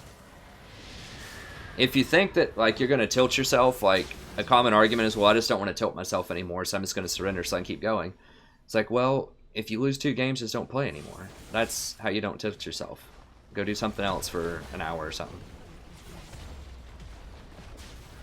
But yeah, so we did lose it. But it was mostly, I don't think that was a pick problem. Like, I died too much. It was really hard to survive as Janna with their comp. There are definitely things I could have done to be safer. But, you know, when they have a super fed Zed and a super fed Poppy and, like, a Lee, like, all these things can run you down and kill you. So it's rough. So we'll go ahead and end the VOD. I'm going to keep going with the stream, but that's it for the VOD.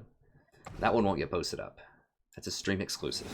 Yeah, I think tactically we just made some serious errors that game. We should have sat on bottom lane. We would have been able to get the tower. The thing that I mentioned, you know, before also about why I think it's beneficial to focus bottom lane. This, depending on how long this game lasts, this might be my last one. We'll see. I might do 2 more. It's 1 or 2. We'll see how it goes. And then I'll be back on later. I'll probably do some Warhammer later, but I might also do some League later tonight.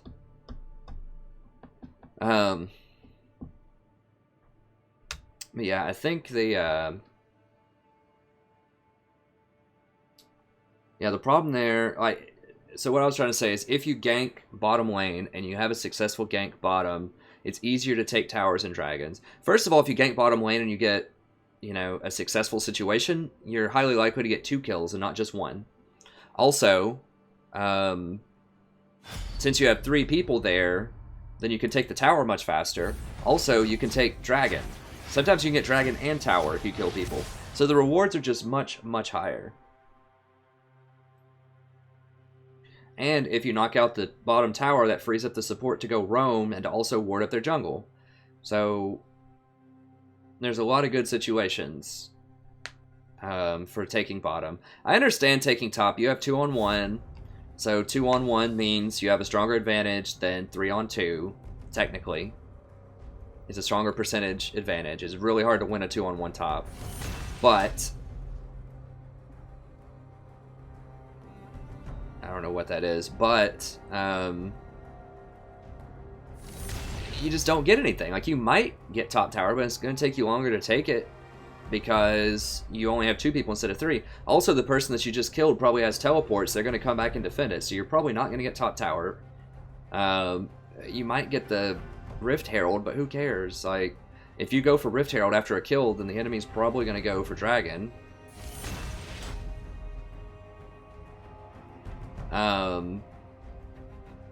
And top laners lately,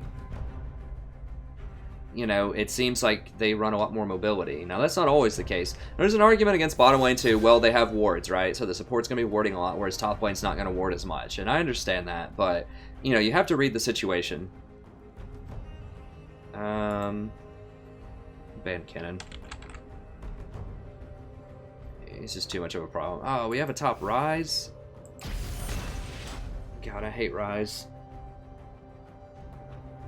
The thing about Rise is he really needs blue. So if he's top lane, there's a high chance he's not going to get blue because they're going to give it to mid lane.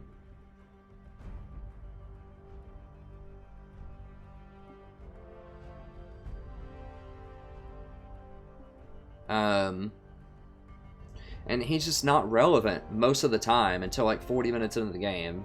And he has a very high skill cap. So you can just get completely bullied out early on. I really, really don't like Rise. I do like Jinx. I do like Shaco and solo queue in the jungle.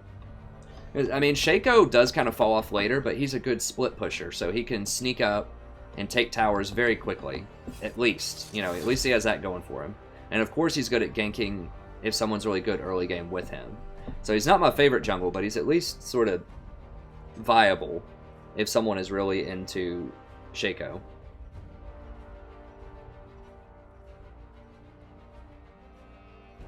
Any requests that anyone wants to see me play next, I may or may not be able to do it. Right now I'm probably leaning towards Tahm Kench. Jinx, it depends on what they get. I could also maybe go Nautilus.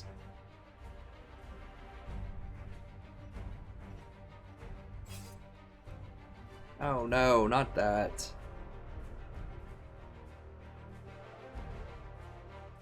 Six is not good.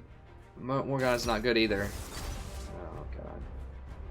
Alright, so we have two really slow, like, scaling AP champions that don't, like, we don't have any sustained damage. I guess Rise is sustained damage. Morgana's very low.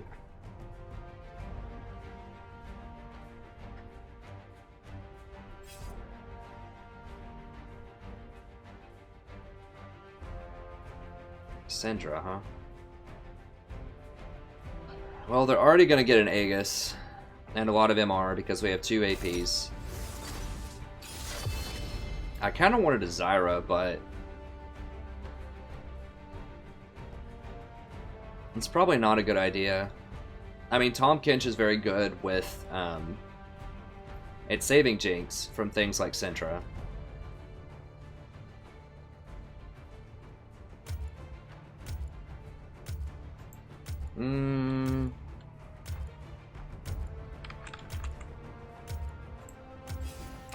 Go Nautilus. Need another tank. It's useful to have a way to get onto Syndra and to Vayne.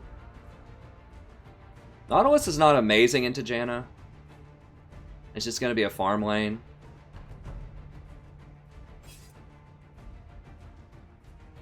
I really wanted a Zyra. Like, AP mages are pretty good into Janna and lane. Rumble would have been decent into her, but I just need a little bit more peel. I didn't know what they're going to pick either as their last pick.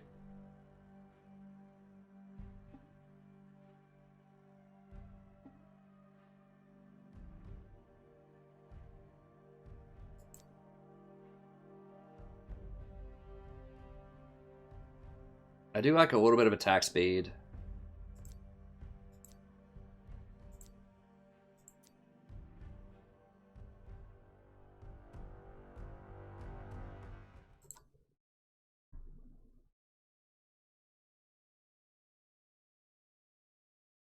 Alright, so I'll do a VOD. Once the game starts, I'll start up another VOD.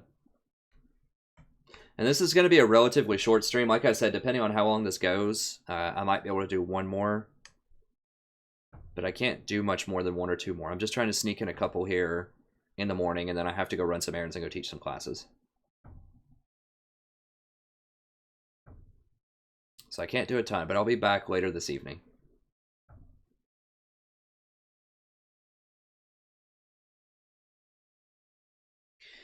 Okay, what the heck. Let's go ahead and start the VOD.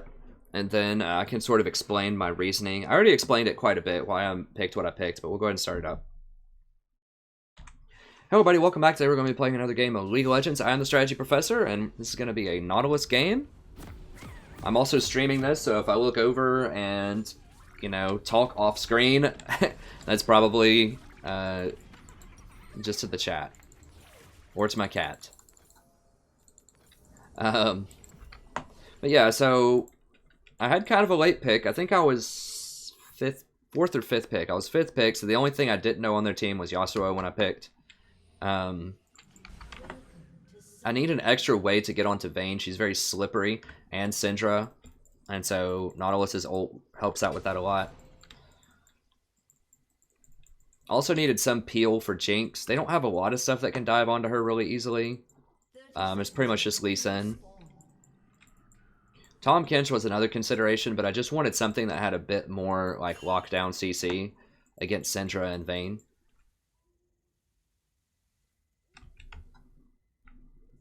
Yeah, that's pretty much it. Also, another tank would have been helpful because we don't have a tank jungler, so exhaust Shaco? That seems really weird. I feel like ignite Shaco makes more sense, but whatever.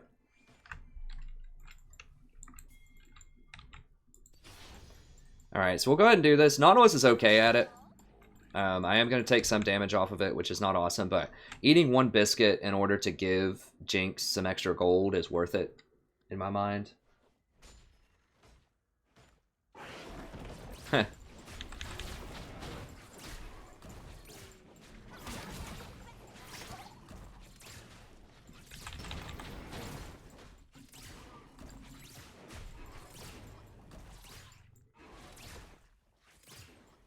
Okay, she's got it. So she took a bit more damage off of it than me, but she'll heal up off of her auto attacks. We might miss a few here. Okay, so we missed a couple. That's fine. We still got the experience off of them, though.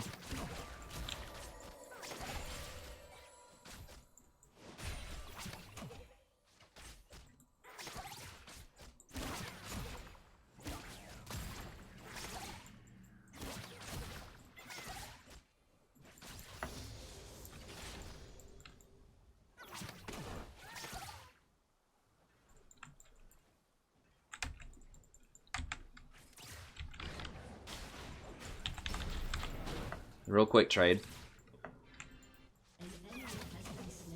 Okay, nice. So Shaco's okay. You don't see him in professional play, but I think because of the disorganization of solo queue, he's okay. I think our team comp's pretty good.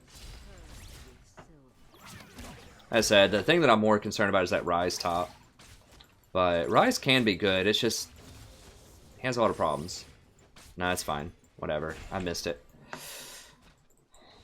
Too busy chattering. That's okay.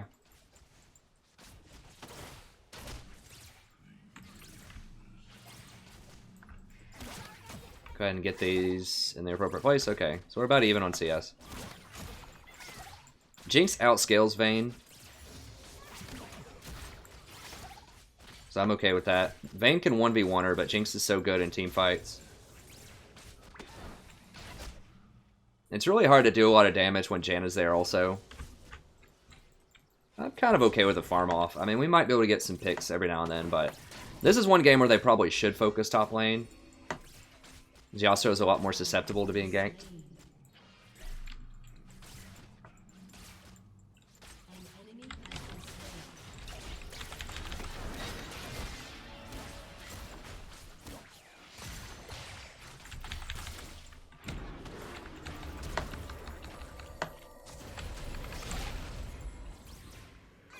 Whoa, whoa, whoa, what?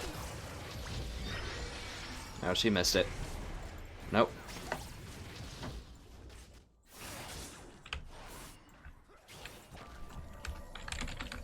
Okay, that's actually really good, because I was going to give Ryze a lot of free farm. Shaco pushed up middle, so that's pretty good. As long as I don't get a dragon or something off of that, then Ryze should be in a pretty good position.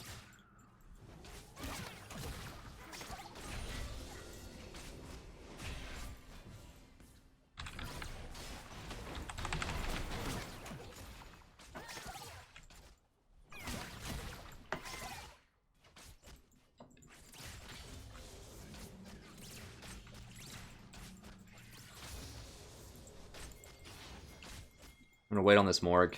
I see it, Morg.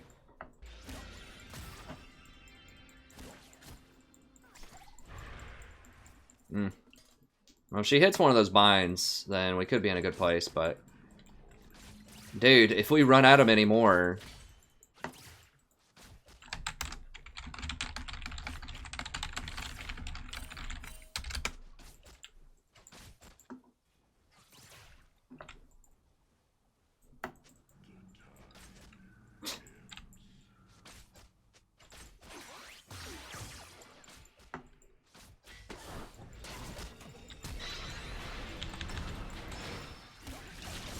Oh, God.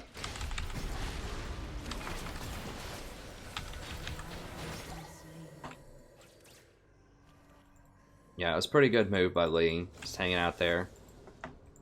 Guys like land hook. I didn't have an open shot for a hook. They have a wave. He goes in on that. I can pull him into the tower, but he's not going to. Right, Morg's pretty ignorant. And she missed her hook earlier on, which is... Or her bind. Which is why we didn't get a kill when she teleported in. Like, Vayne, like, you're not going to hit an open field hook against a Vayne that's retreating. Like, she's just sitting there with her hand over the Q button, waiting to roll away to the side. We have to be careful. Oh, God, she got red buff. I just noticed that.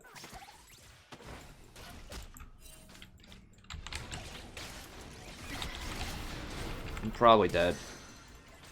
Oh, God. And they're going to kill me, too. And, yeah. Yeah, I shouldn't have gone for that. I thought Jinx would have more damage, but she didn't.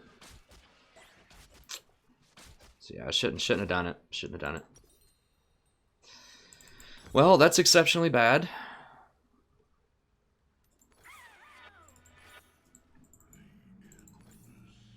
So we tried to force that gank with Shaco. Which, you know, my thought process there is I didn't expect Lee to be there, first of all. But then second of all, I was like, if I flash auto, then Shaco's going to be able to follow up and burst him, which he was late on that. And then if she flashes, then I can pull her back in with Q. An ally has been slain. Ryze is getting destroyed top, as expected. Alright, well, we can still win, but it just got a lot harder. So I definitely should not have hooked in there. I thought that, you know, she was getting run down by the Vayne. So I was like, well, if I hook, then she can turn around and deal damage. But I'm pretty sure she was pretty late on that damage. She probably didn't expect me to hook in. Hey, Mads. Good to see you, friend. The Pedersons are back. I like this. An enemy has been slain. Yeah. Well, they have about the same items, actually. All they have are boots that are different. Wow. So Vayne has 2 more kills, but she doesn't have any more items.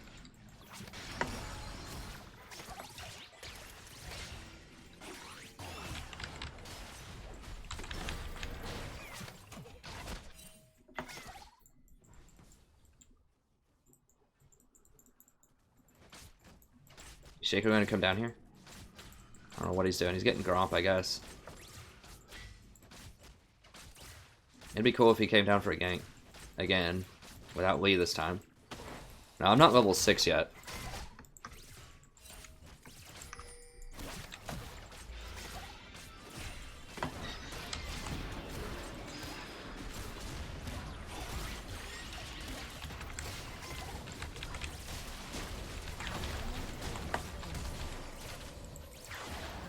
Okay, got him.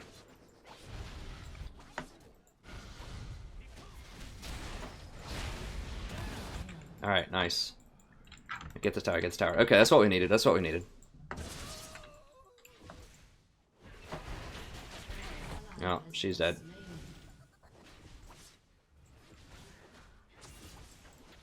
Oh god, Jinx backed. Crap.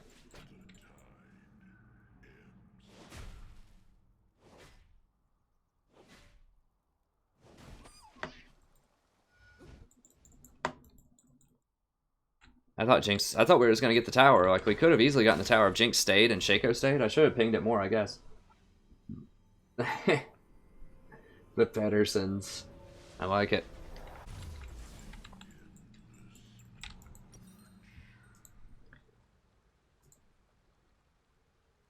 Yeah, let's go ahead and get that, get some boots, and we'll get it pink, and that should be good.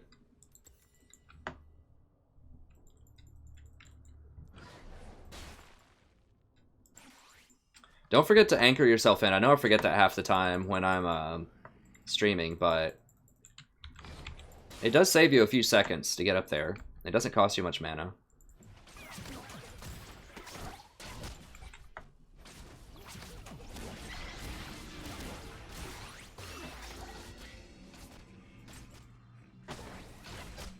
Oh, it's getting cheeky.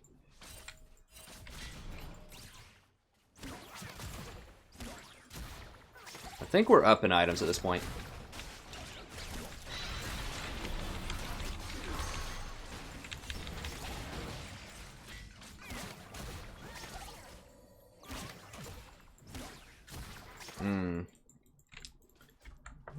I feel like Jinx should be trading more damage back on to Vayne than is currently happening.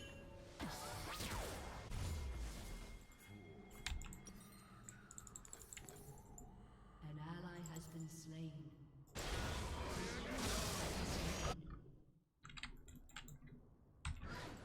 An ally has been slain.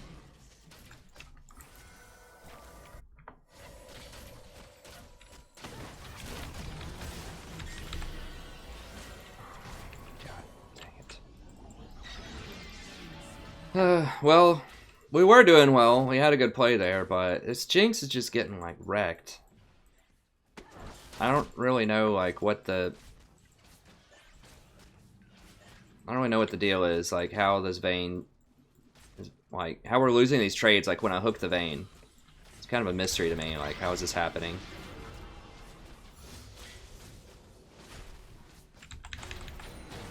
Like I understand that Janna's strong, but you know, I don't know.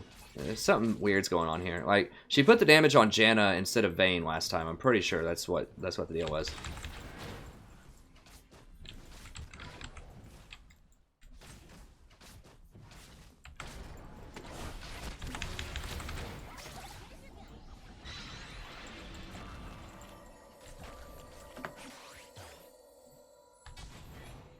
Like, it should be, you know, chompers right on them when I hook them into Jinx Q into rocket them. Like, keep hitting them with your smaller rockets. And then big rocket. Like, it doesn't seem like it's too hard to execute that. You know, I'm not watching the replays. So I don't know for sure what's going on. Like, if there's something preventing her from doing that, but... There we go. Now we're cooking with fire.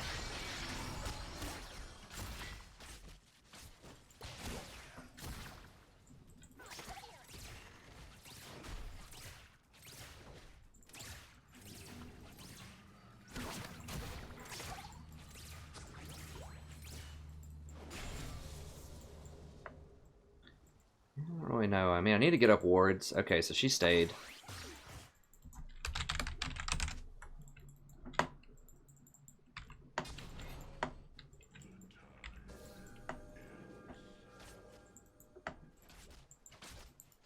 She's just gonna heal up.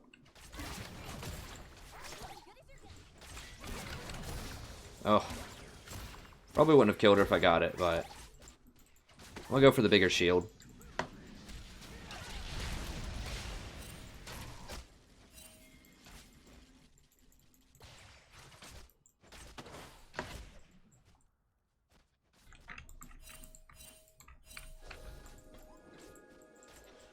I can't stop that. Lee's gonna be there.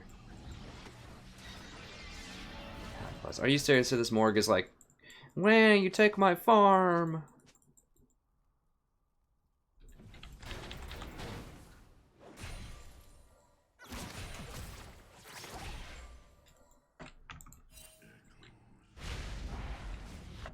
Morg is just such a bad champion. Like, if she misses her Q, she has nothing. She's like all in on the Q. It's kind of like Thresh, but just worse. Like, she does nothing. Like, they just dive in people right in front of her, and she can't do anything. Like super long, gimmicky CC, like type of champions. That like any, you know, the vast majority of respectable players are going to dodge her Qs most of the time.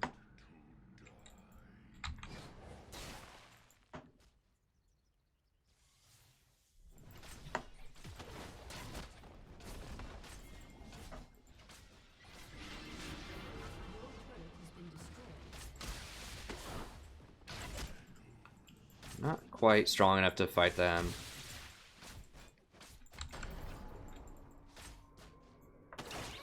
You see, like, just how brazen she is? Like, this is absurd.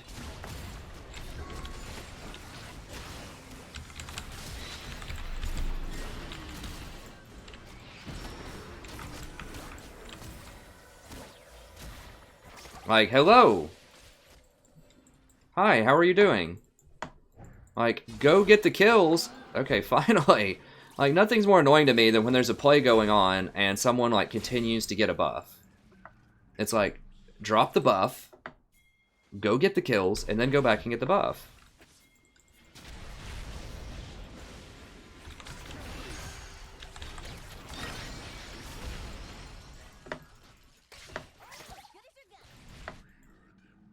Well, he got his kick, I guess.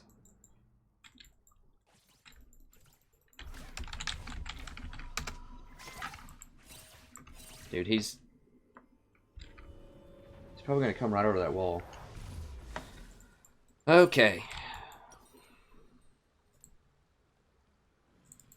I'm gonna get a ZZ. ASAP. So we can get some pressure in other lanes so that I can go roam around. Yeah. This Jinx is just having trouble. I mean, just the raw power of Jinx right-clicking later can probably catch us back up. I mean, Ryze will become relevant at some point. His items are very weird.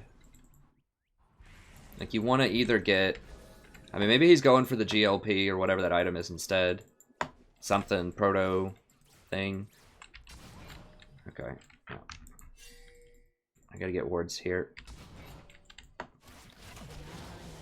Seriously?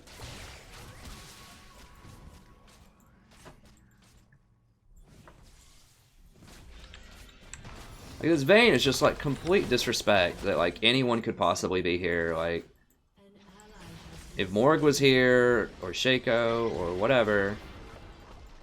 Like, we killed her last time, but...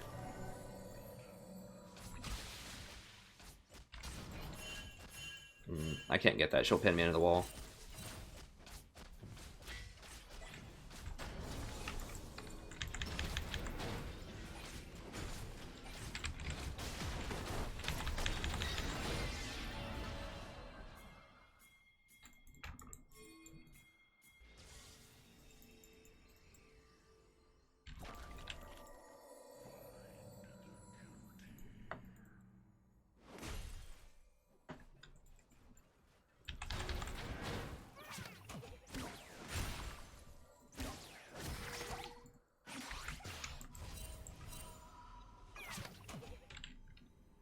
Yeah, we've got jungles all, or like wards all in our jungle.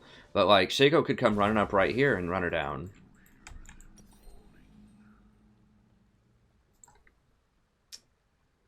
I'm gonna go Mobies so I can rotate faster.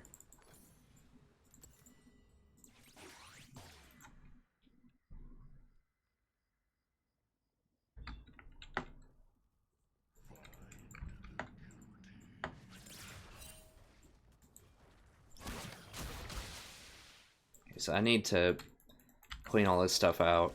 An enemy has been slain. Probably a ward right here too. Yeah. I'm not gonna be able to get it though. One more. One more. No, can't get it. I need to save my pink for Vayne herself.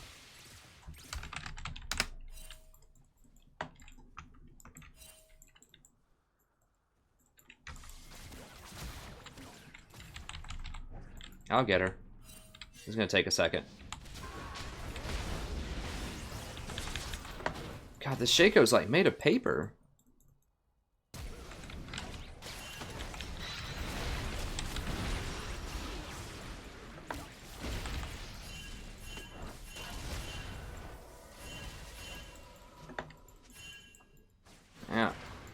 There's Syndra coming down. What is Morg even doing? She's like hanging out in base.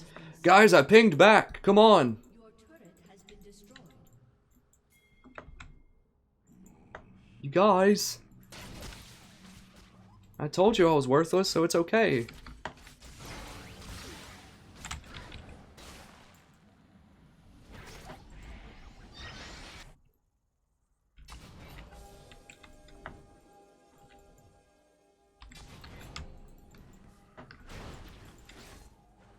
Alright. Alright, I gotta come down here and kill this stupid... God, no one's like challenging this Vayne. I've never seen a Vayne get away with so much free stuff.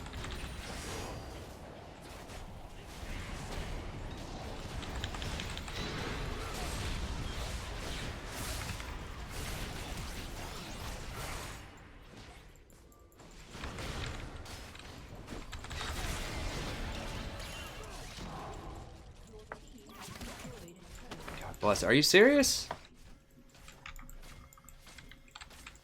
I've got to scare her.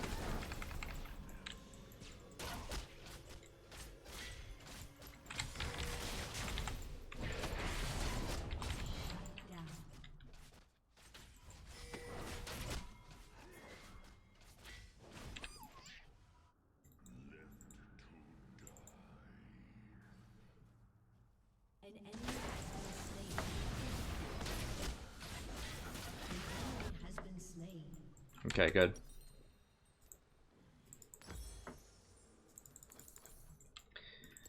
Alright. Crap.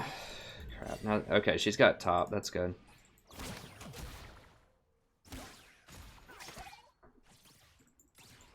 My stream might be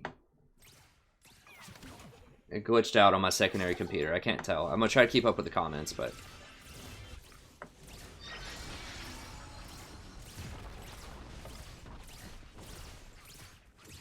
we could definitely still win. We just have to catch them out. I mean, Jinx is extremely strong, and they don't have a way to get to her in the end game, so... Alright, now I have some sort of semblance of control of our jungle, and if Vayne keeps going up like that, we should be able to catch her and kill her.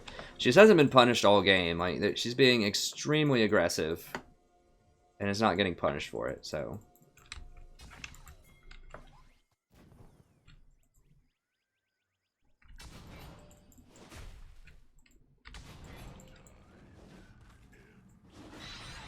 I do have to save one extra copy of a pink for Vayne in a fight, but I also need to use pinks to clear vision.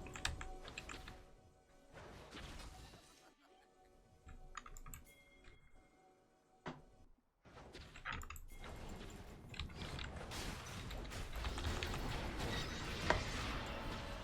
enemy has been slain. Okay, good. Now she's getting punished. And we should have been doing this much earlier in the game, but I guess it's better late than never.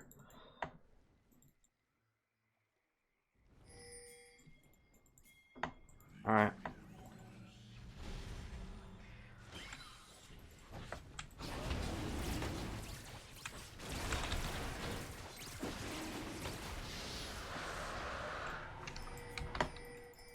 What the heck? I clicked right here, I thought.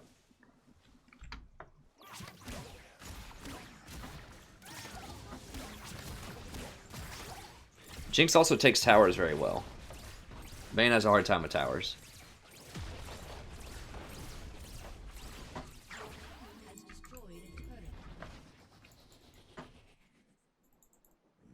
Alright, so now we're catching up. We're about even right now, actually, in terms of gold, and I think our scaling is better.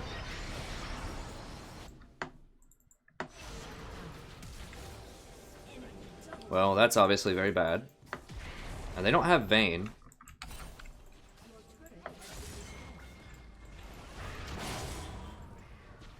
I'm assuming that Janna, like, comboed into a Yasuo or something like that. They're probably running up here. Yeah, they're running right here.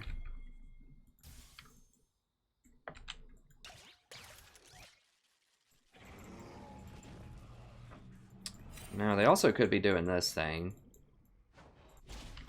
Oh, it's Baron. I didn't realize it was Baron already. It's not that low.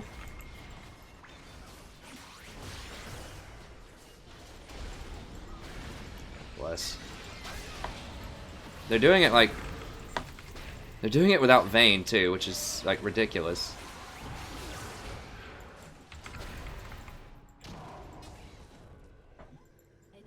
Oh, they're gonna kill Vayne, I guess. It's a consolation prize. How are they doing that? I guess they have Yasuo.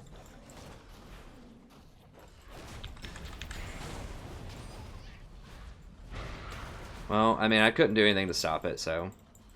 Did everything I could. I got vision on it. I tried to scare him. I mean, I guess I could have ulted in there. I can't hook in there, though.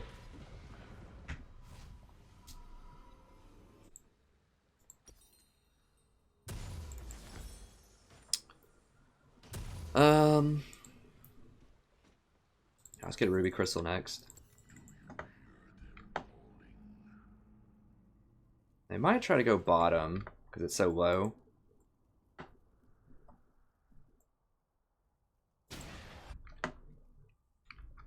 I'm gonna put this top, and then we can try to hold the other stuff.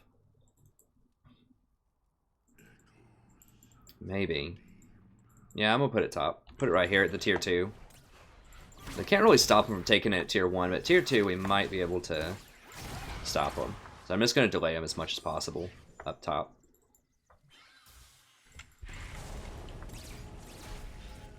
Now he's in here by himself, so... Or with Janna, I guess.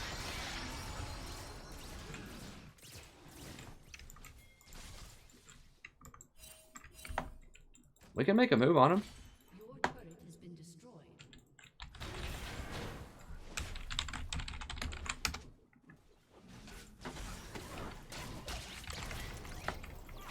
Like, nobody... Like, what are we doing right now? Like, we need to pick people. We're just giving this guy way more time.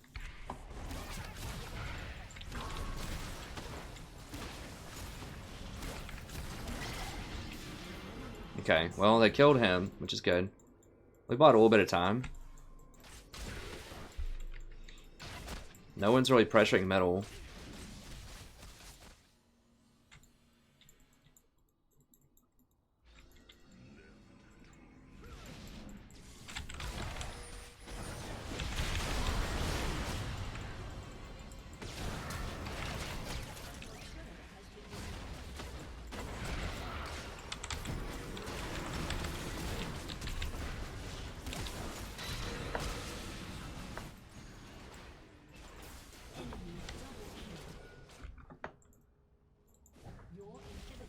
Why was I not healing? Like, it's so slow to heal.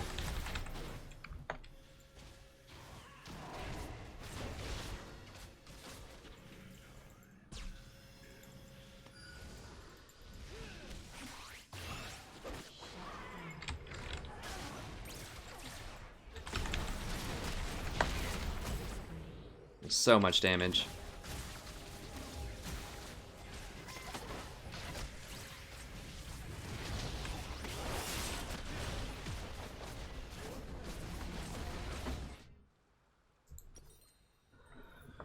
I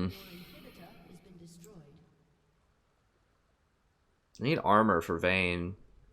I mean, it sounds counterintuitive because she does pure... Some of it's pure damage, but some of it's just straight damage. Like, because the way that she's building. She just has a lot of crit damage also.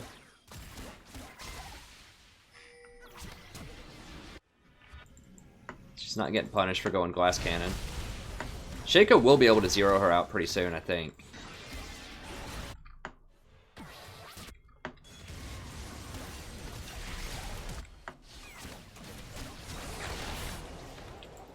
Dang it. He dashed through it.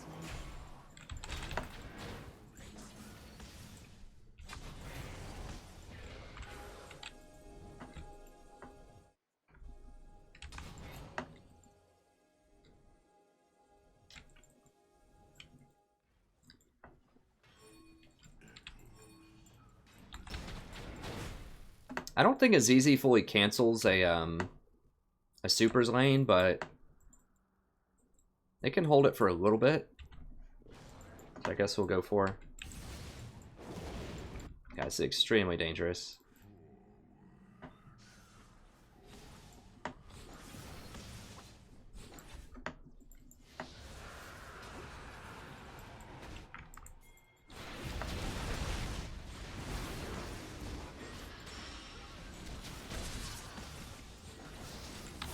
Oh god. Oh, I'm so glad that got blocked. No, it doesn't cancel it. An ally has been slain. I think it's a stone dragon for one thing is probably okay. No, I'm leveling up W first just because I need to be as tanky as possible. I'm not worried about getting multiple chances at the hook. I just need to be very tanky. I need to get pinks for Vayne also.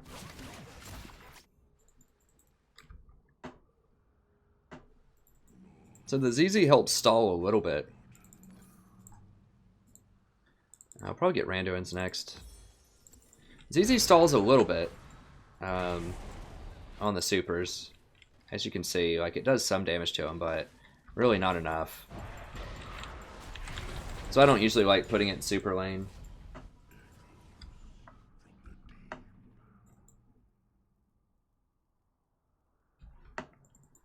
I mean, I haven't seen if this land Morg lands it or not, and I don't know if you're being sarcastic or not, but I haven't paid too much attention to her. I just know where she's not, especially in the early game, but yeah, she did get that one, which is nice. We just don't have a lot of follow-up. I mean, Rise is starting to come online, which is good.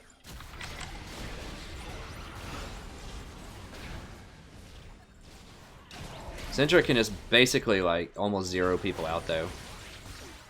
Okay, well, we got that out of the way, I guess.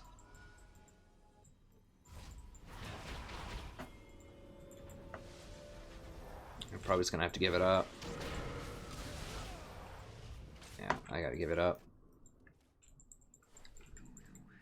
Morgana's just not great, because she doesn't have sustained damage. Like, she kind of has, like, you can catch people. As you can see, it really doesn't matter most of the time. We just don't have a lot of sustained damage, which is a huge problem. No.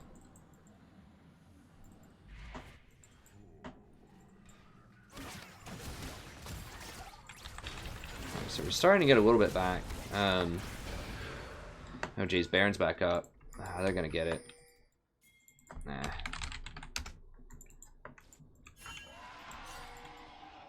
Yeah, we're just not gonna get it. Your inhibitor is respawning soon. Yeah, we just have some compositional issues. Like I said again, Rise, not my favorite. He's starting to come online though. He's starting to do some damage. Shaco's okay. It's really the Morgana's a huge problem. Not just her score, but just like functionally, like, where are we? Okay. Oh god, I think, no, this is a bad idea. I think we're gonna die, right? Yeah. Your inhibitor is respawning soon.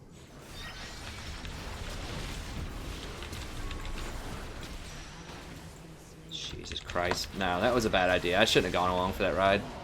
I got baited by Rise. I should have pinged him back. I thought he was going to go directly on top of Vayne. I put too much trust in that guy. Yeah, I thought he was going to go directly on top of Vayne. So that I could ult her, but that's not where he was going. Yeah, we just don't, like... Morg, like, has a Q vine that maybe hits people, and she can ult, and most people dash out of it before they get stunned.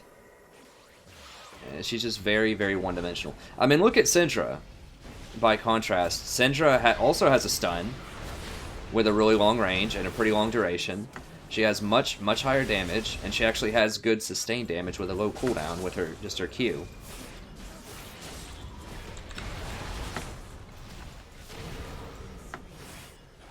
And she has a mechanic just to zero people out and just straight kill them.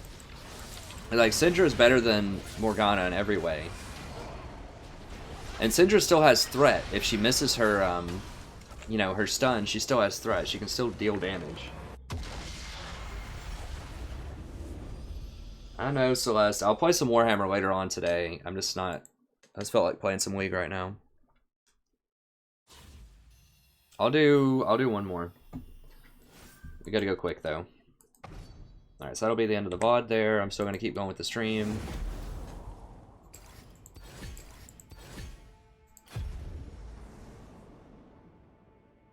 See if there are any more comments.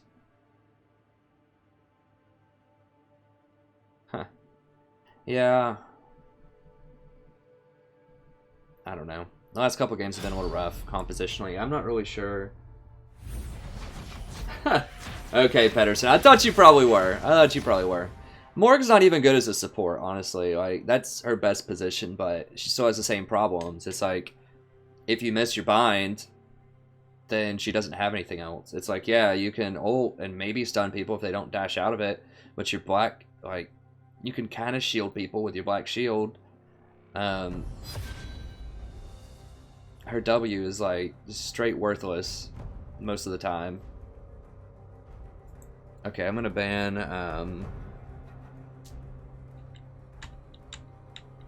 Hamilstraka. Who is Kennen? That's who I'm banning these days. He's very oppressive. And hi, Celeste. I will play some Warhammer. It'll be later on this evening when I get back from classes. Mondays and Wednesdays are very busy for me. I'm trying to sneak in just a few games here in the morning before I head in to do all my stuff for the day. Yeah, she doesn't have anything else. That's the thing. And she's slow. She has no escapes. You know, I think if you like Morgana as a support, like, you definitely shouldn't play her anywhere else, but if you like her as a support, then you know, try out someone like Thresh or Nautilus. Just people that, you know, have that huge, you know, they have that huge move they can do, but at the same time they have some backup in case things don't go the way they want them to go. It's like, anytime I see a Morgana as support, I'm never really scared. Even into things that are supposed to be counter picks. Like, if I pick Nautilus and they pick Morgana, I'm like, okay. Like, the bind is okay.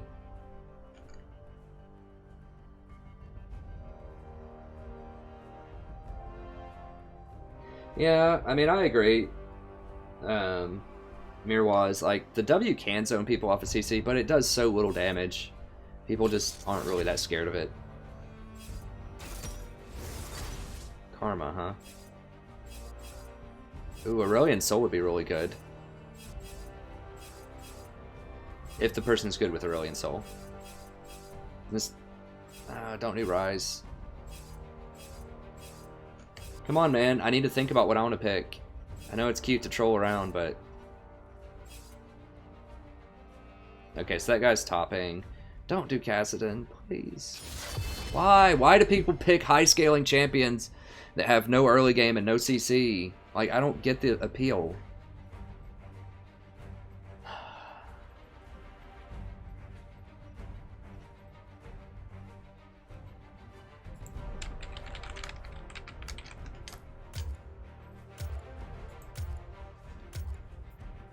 Ready to set the world on fire.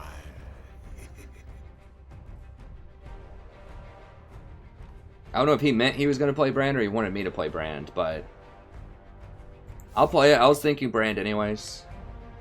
Brand is fun to play. And a little dangerous because we don't know what they're going to pick yet. But we have an 80 top, so that means a little bit more AP is probably not a terrible idea.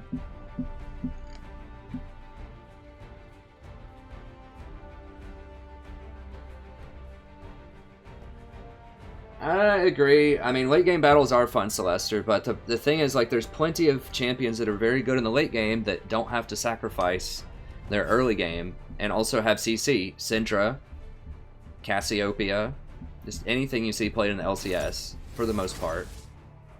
I really, speaking of which, well...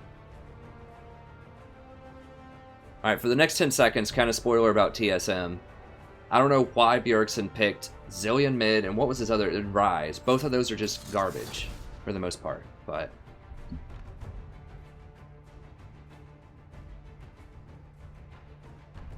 Okay. Ezreal's actually pretty good with Brand. Like, we're probably not going to get kills in lane, but he's very safe, so I don't have to peel for him later, so I can scale pretty well with Brand. Oh, that's really, really bad.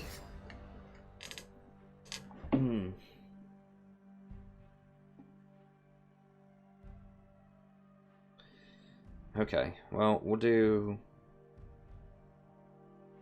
Do not have a rumble page? Yeah. A little bit more ability power and magic pen there, kind of a mix.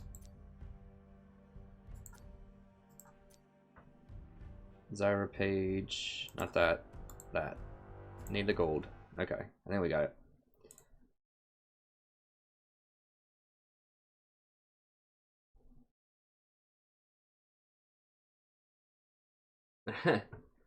French fries with chicken. That sounds pretty tasty. Oh.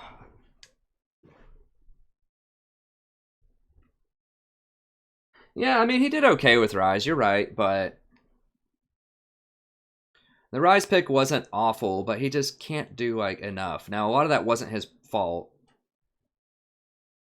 The Zillion pick was more curious. Like they just misplayed that so much. But anyways, my main point was, you know,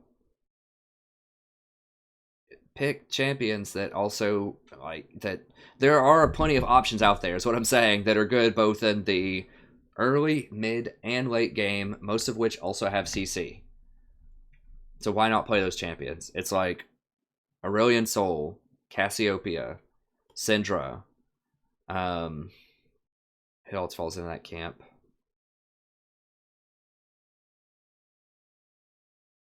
Karma Metal's okay. I don't know.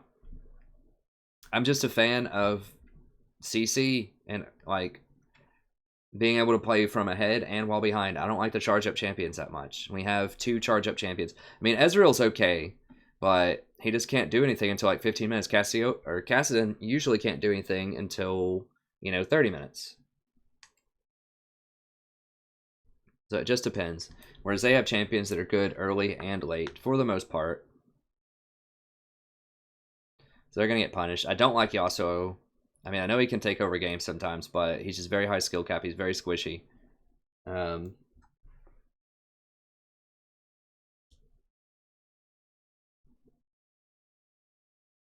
Yeah, I agree, Mirwaz. That was terrible bottom. There was just a lot of that particular sequence that you're talking about. Was just misplayed in a lot of places, starting with the support getting caught out.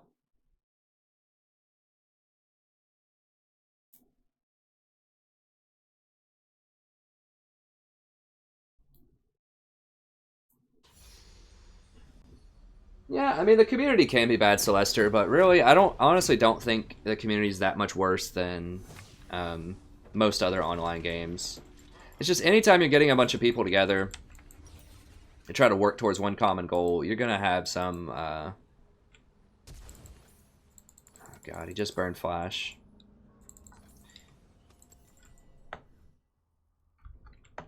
You're gonna have some problems. Also, it's a free game, which I've said before. Let me type this out here real quickly. 30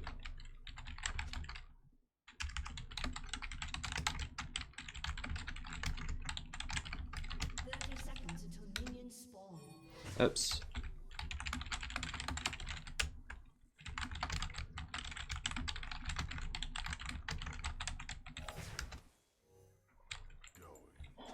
Okay, I'm gonna go ahead and start a VOD here real quick.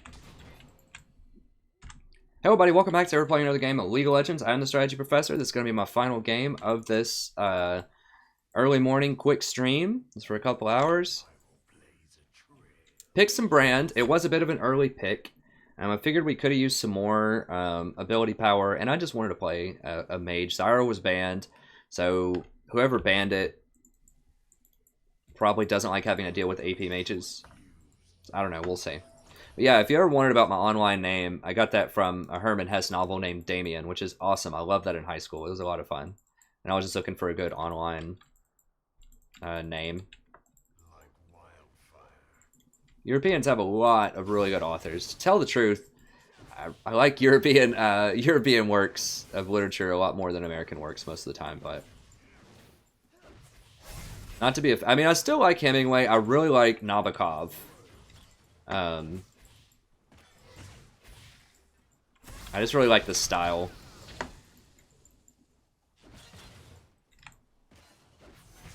Yeah. I love Herman Hesse.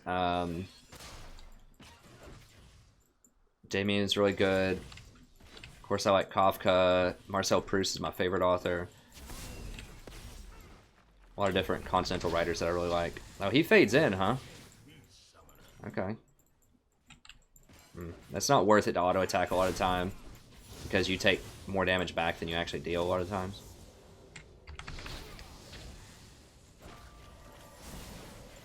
Yeah, this Karma's really not shielding that much. Well, she got her poke first, I guess.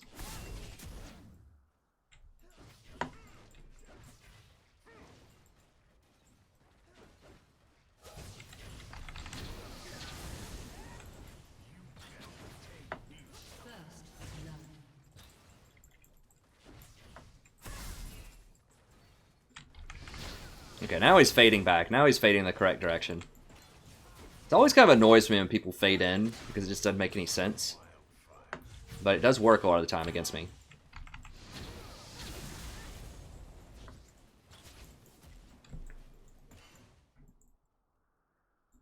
Why is he running back so far?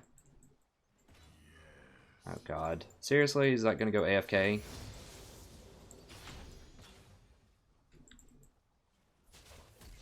Okay.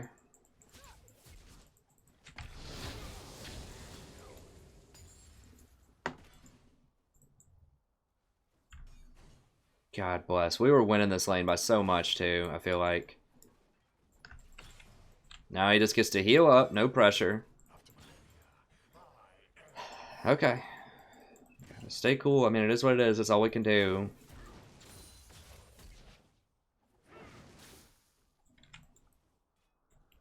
Now they've realized it, so they're going to start pressuring me off of this. Dude, answer your door and get back here. Or whatever you're doing. Come on, man.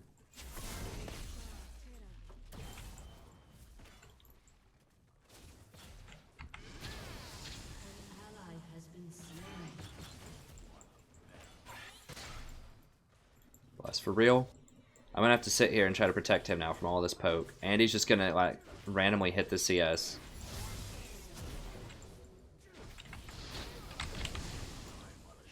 Dang it. Man.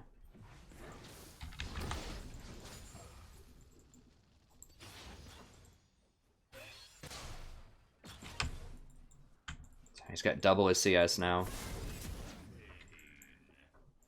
Well, I guess we had been lucky for a while. We haven't gotten trolls in quite a while. So I guess it's about time we got some. I just hate that it's the last game that I can play. Like, I hate to go out on that note, you know? Like...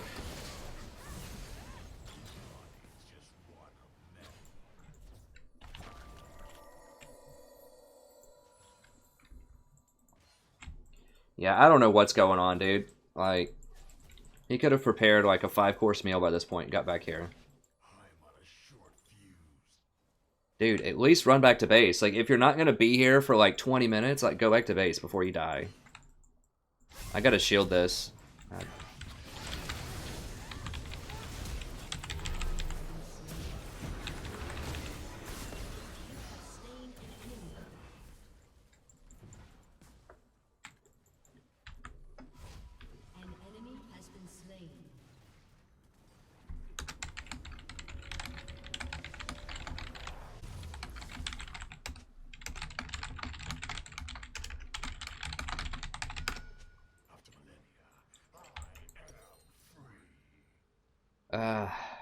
Well, and do I just have to go like all in for kill here?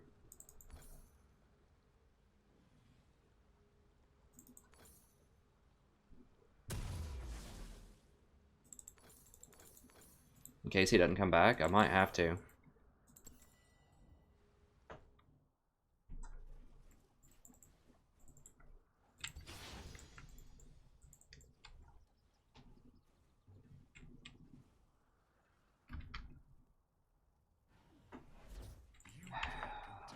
So freaking aggravating. Because you know it's not his computer DCing. It's literally dude's just straight AFK. It's like, are you running like to the convenience store or what? Like, what is the deal?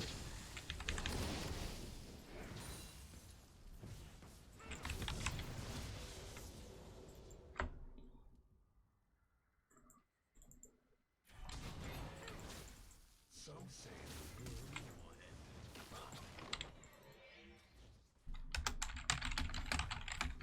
enemy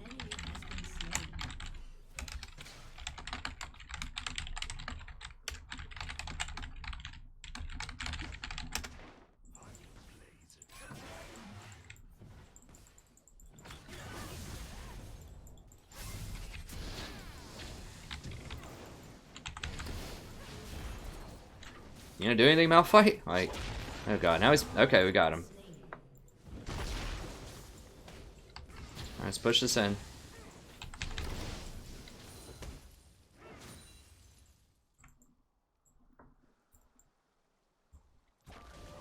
Well, he might come back eventually. At least the other lanes are winning, I guess. Oh god, seriously? Dude, are you kidding me? He's AFK too?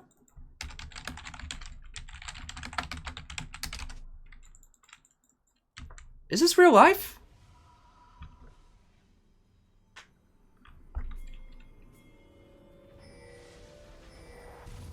Like, if he would have done anything there, we could have killed him. Like, I could have EQ'd, stunned, and then ulted. Ally has been slain.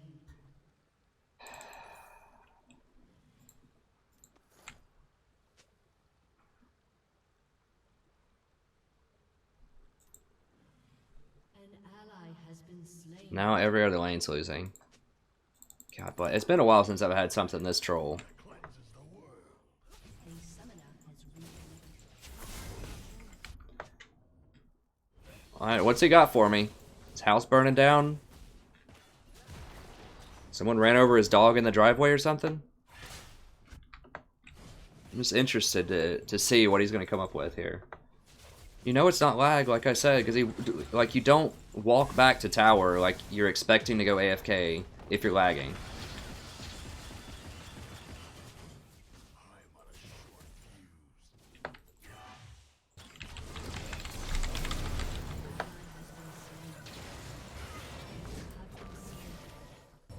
Gosh dang it, I thought I hit him with my W. I guess I didn't. I just ulted. I should have W'd him and I could have killed him.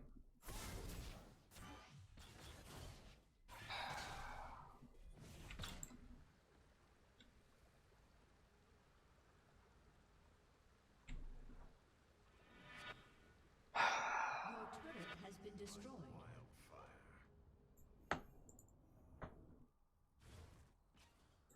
So dumb. If I would have hit him with the W, I thought I finished off with the W. I could have killed him. I thought it was on cooldown until I looked, and then he was already throwing his whole thing. An ally has been slain. And see, also was 1 and 2, and he's like talking all his trash, like, "Oh, he's getting these bad teams, man. I'm 1 and 2. Why can't someone carry me?" Like, he was 5 and 0 or something. He might be able to say something, but he's just getting destroyed top lane.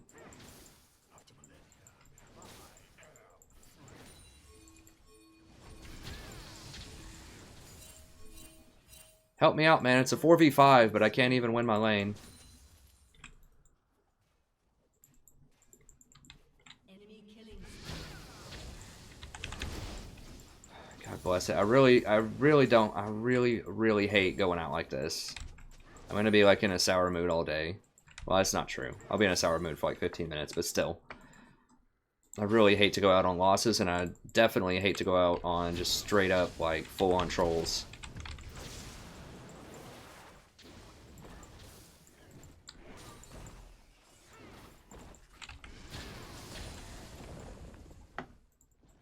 What time is it? Your turret has been destroyed.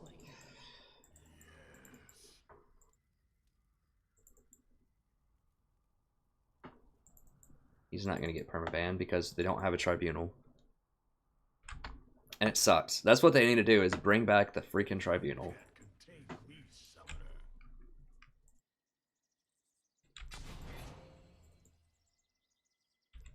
Just like hard ban people.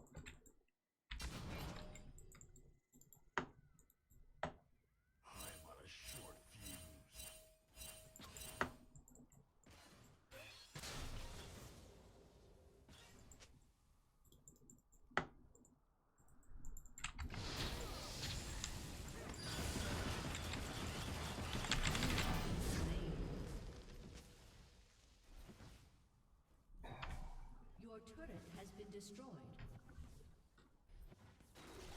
An enemy has been slain.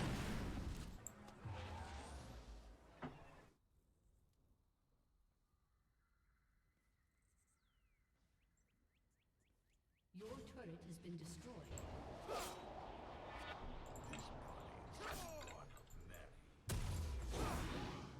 Well, I'm gonna report the also too for having a terrible attitude. Yeah, that's easy. Yeah, Celester, they got rid of the tribunal. They have some kind of automated whatever system that's supposed to, like, lever buster, and they have like people that are supposed to review reports, but supposedly it tells you if someone's been punished because of a report that you've posted, and I've only seen that once or twice ever. Now, I don't report a lot of people, but the people that I do report really deserve it. And I've only seen that once or twice out of probably like maybe 30 reports. Enemy rampage. That comment, what time is it? Has been destroyed.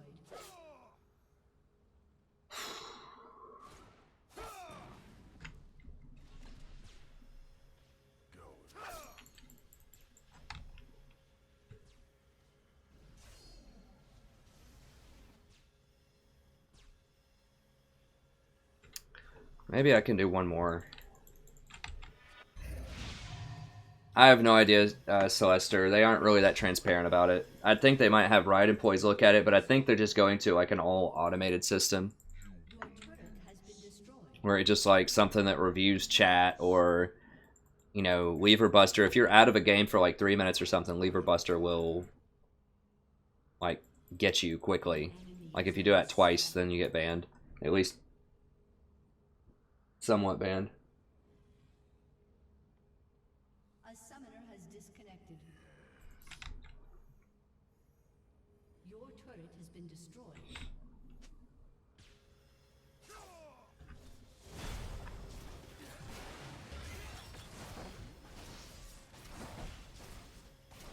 Your inhibitor has been destroyed.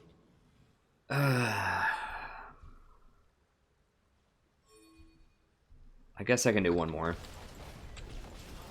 It'll be a little tight on time, but I think I can do it.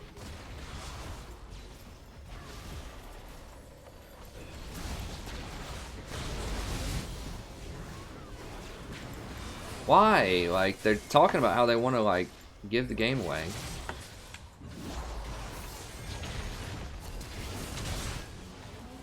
Like, make up your mind. Either we're playing or we're not. We've already given them most of the game, so why would you...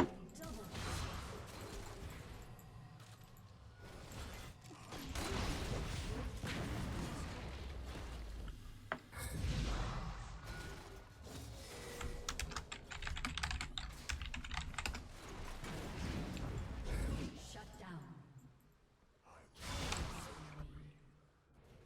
Shut down.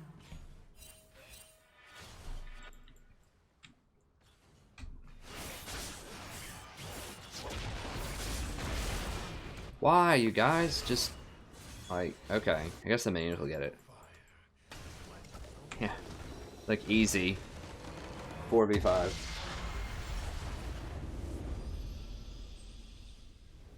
Yeah, I mean, it was cool. I like Tribunal. Like, people were realistic. Well, let me just... How did he not get lever busted? Like, usually they have a little red over their name if they get lever busted.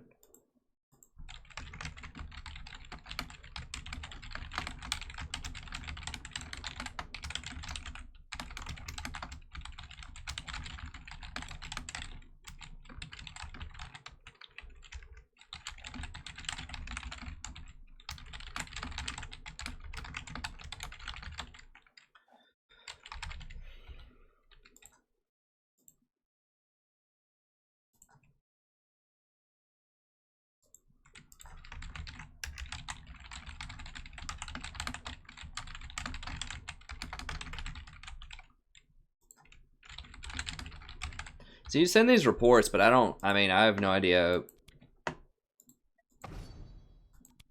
like, who reads them or why you read them. I mean, their thing about Tribunal is they were saying that there were too many false positives. I'll go ahead and end that VOD. They were saying there were so many false positives. Like, too many, which is where, you know, somebody gets punished for unfair reasons. That they stopped doing it. I believe they stopped doing it. They did it for a while where you wouldn't get IP for it anymore. Instead, you would get just like a special summoner icon at the end of the season. If you did so well, you'd get like a special like judge thing, something or other. And it compared you to like how well you did versus other judges. So for instance, if you voted punish on something and you were correct, you know, if 80% of other people also voted punish, then you would get so many points. And if you were incorrect, then you would lose points or something, I think.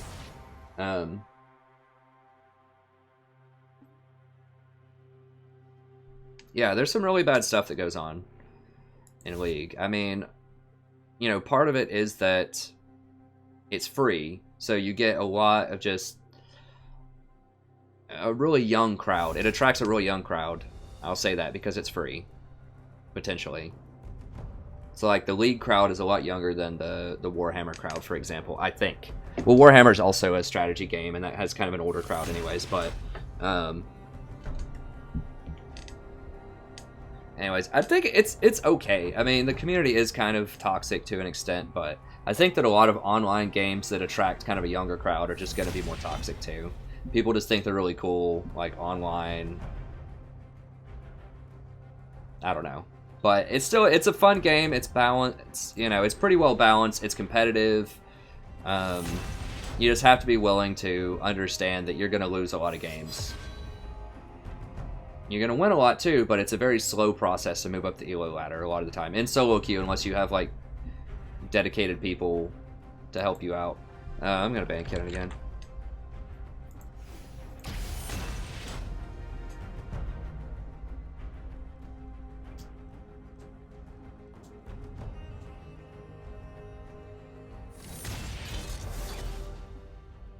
Well, I mean, those games are just going to happen every now and then. It does happen the other way around. You just, you know, you don't remember that a lot, right? So, if,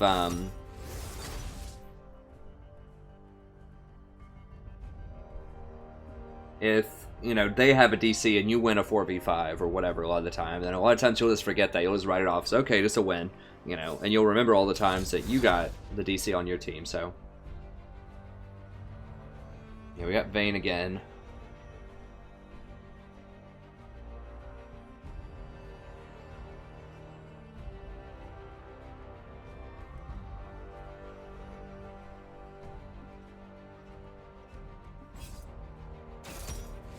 Teemo top. Okay, I like that. I haven't seen an Ivern.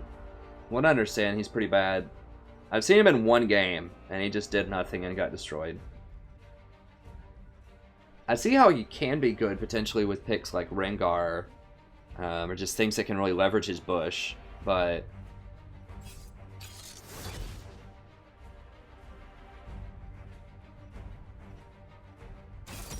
I really hope I'm not shooting myself in the foot here playing one more game, but I really don't want to go out on a loss like that.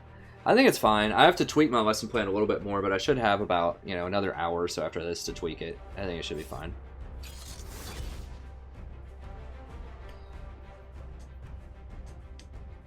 Learning about history and trying to understand and think critically about history. It's a pretty fun unit. Understanding that history is not a dead collection of facts, but it's a narrative that people create with specific purposes. Yeah, Collie's pretty cool, Celester. Okay, so I definitely want a an AP burst support. I am worried about this Fizz potentially killing me, but I think I want Zyra here. Gee.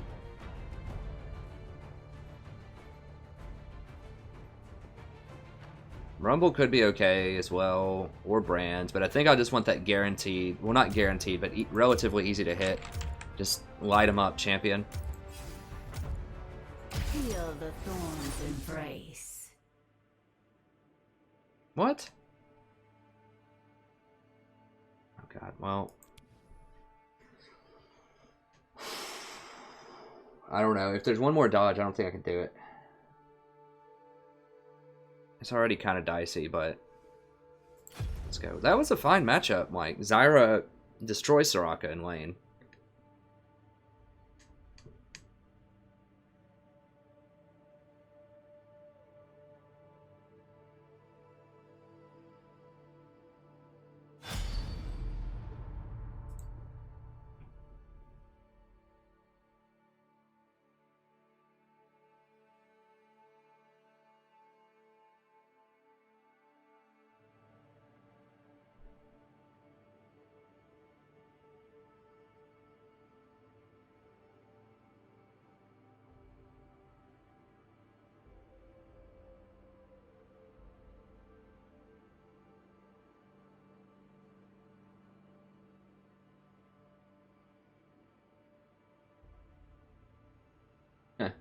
Nice.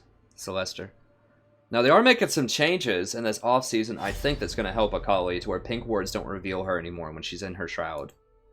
I think that's the word on the street, so Akali might be making a comeback soon.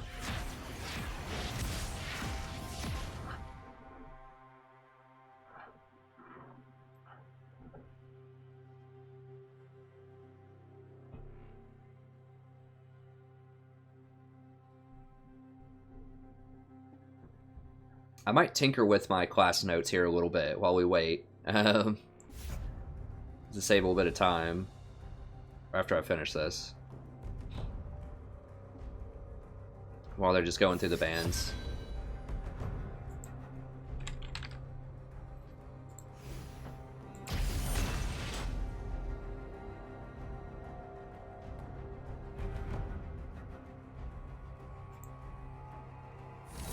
This should be...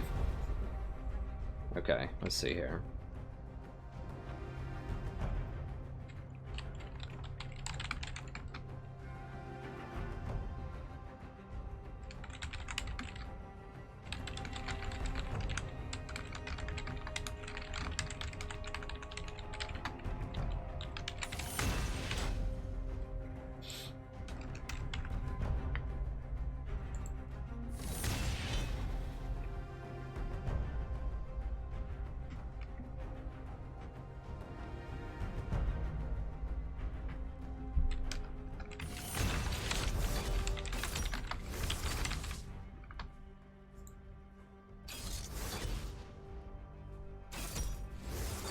Alright, so we've got Yorick. I'm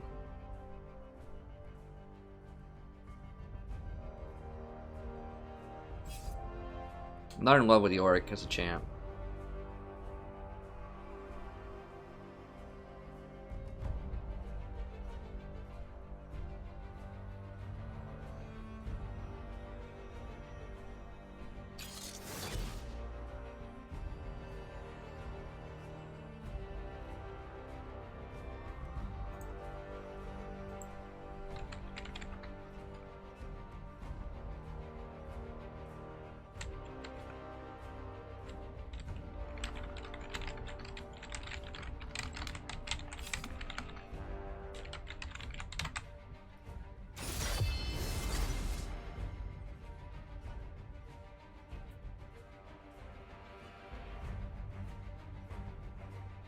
Alistar would be good here because I can have a heal to work through the Nami. Alistar is good at knocking Riven away. He's good at engaging on Kate, sort of. The traps make it a little difficult to engage on Kate, but I think Alistar would be good. We don't have a tank in the jungle. Nothing can hold me back.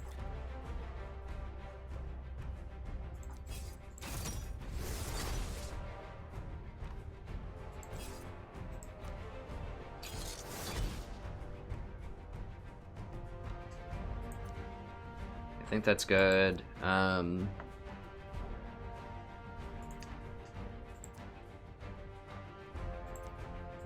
These are my runes. I'll post the runes in the description as well. A little bit of magic resist, some mana regen, health, move speed, and armor. That's a lot of ghost. It's alright though.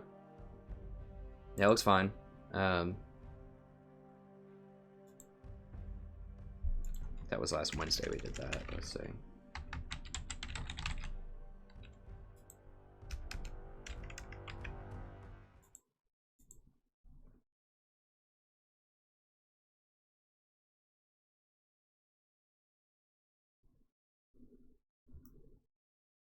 Nice. Yeah, Sejuani can be pretty good for sure. I will still have it labeled as 10-8. I need to change that. I just noticed that.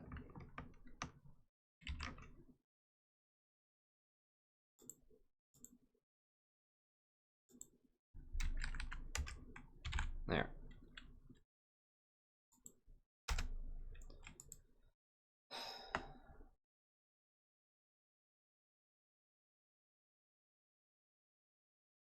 Let me just finish my train of thought here, and then as soon as it starts, I'll start a VOD and we'll get going.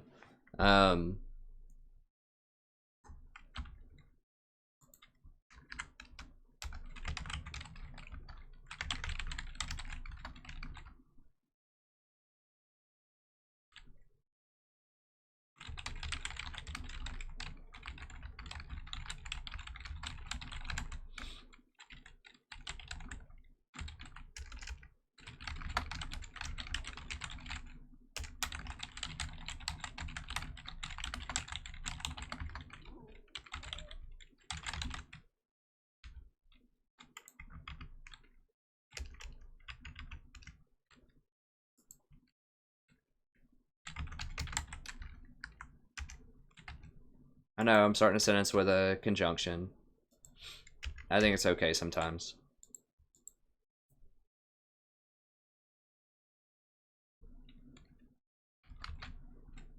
I guess I can combine them. That's fine.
Okay. I'm gonna go ahead and start a VOD up here really quick.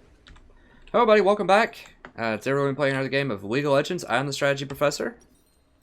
We're doing another Alistar game here. Actually,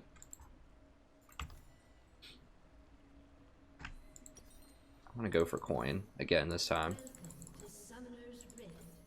Thanks to the stream. I'm streaming this as well for kind of bearing with me as I kind of wrote out a couple of notes there. I just wanted to do one more game. Cutting myself a little short on the planning. I think I'll still have plenty of time, but I just wanted to sneak in during that load screen, just an extra minute or two of just writing out some of my lesson plan. Tweaking it a little bit. I already have all the activities and everything lined up. I just need to add in a little bit of lecture, which honestly, you really shouldn't lecture that much these days, at least in an English class. I lecture too much sometimes. The students really learn the most by doing things. So by writing and thinking about ideas on their own.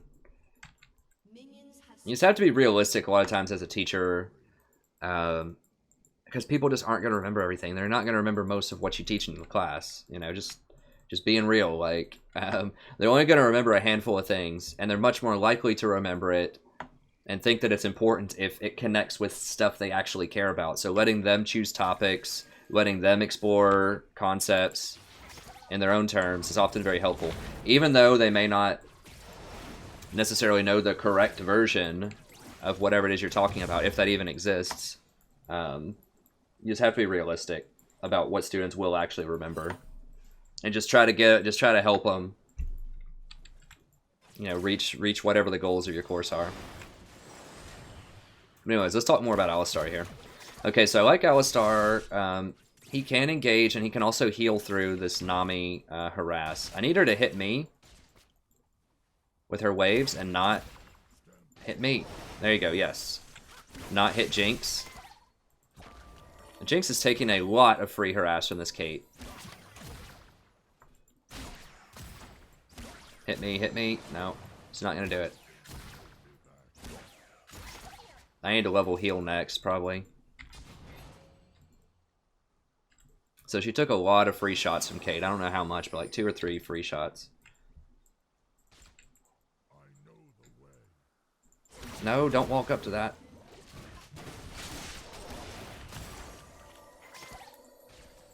This is definitely going to be a rough lane. But it's alright. As long as they kill other things, I'm fine with that. I will, as soon as I get my heal, we'll be doing a lot better.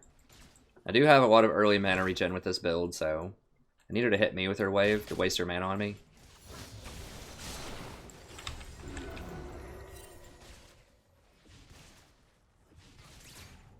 Also, the coin gives me more mana and heals me.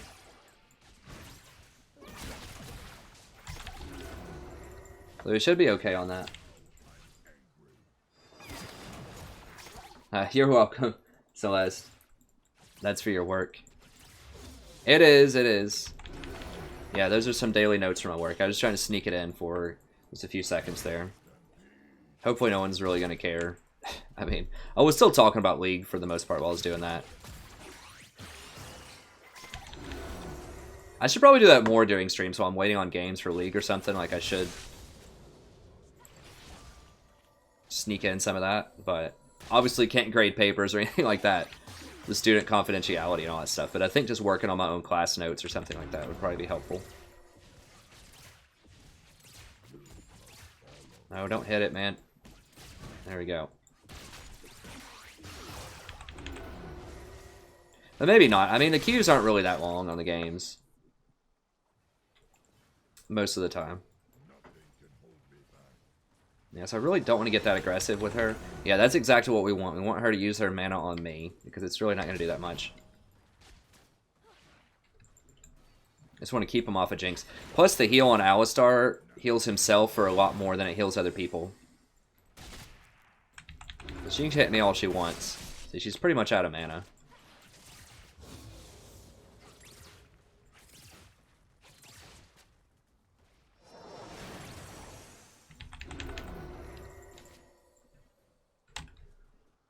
So it heals me for 60, and it only heals Jinx for like 20. So it's much better if you take the hits. Jinx, stop. You're gonna annoy that. You're gonna make that dude like start trolling. Oh god. She almost died right there. Dude, just back up. She's getting hit by everything.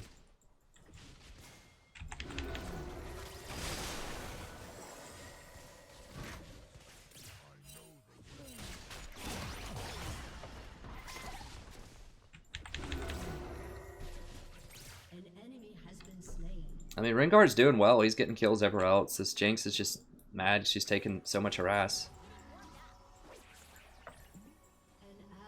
I think she could stay here. I thought she needed to back earlier, but maybe staying's a little dangerous. I don't know. And she doesn't have heal anymore.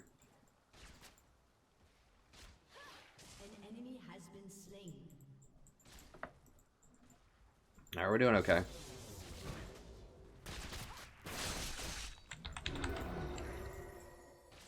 I really want to get that cannon, but I'm not going to be able to do it. I don't think, unless she pushes really fast. Well, maybe. Go ahead. Yeah, I can do it. Oh, she's going to get it. Never mind. That's fine. Now, I don't want them to get it back, since we got one. Oh, God. Well, we can push up. Make sure they...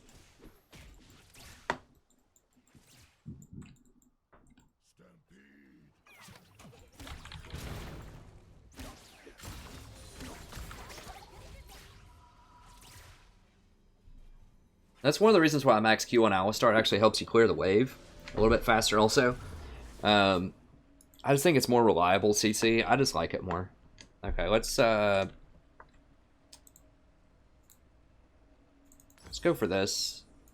This pink. This will give me more money, more cooldown reduction to help me with the heal, and I think it heals you for more also. An ally has been slain.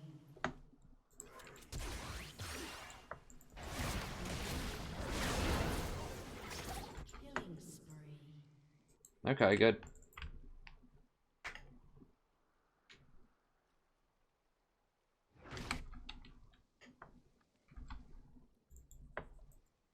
Yeah, Caitlyn's very good early game. Jinx is not bad early game. This Jinx just took a lot of pressure. Took a lot of free hits, like, immediately in the lane. It's the Nami that's really good early game. Nami, like, levels 1 to 5 is very strong. But I'll outscale her.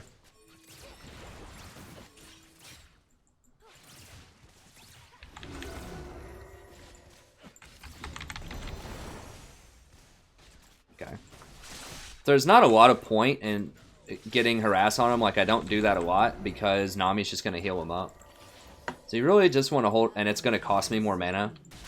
So you really just want to heal through it for now until Rengar comes down here. Who's dying a lot over there? Their Malachi's dying a lot. Now Rengar's pretty big. Who's dying on our team? Victor.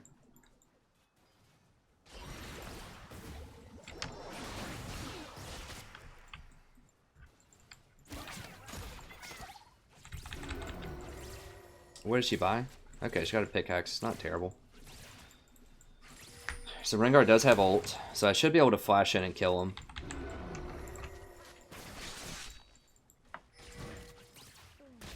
We don't want to give it away. I would like to kill the Nami, because she could potentially disengage.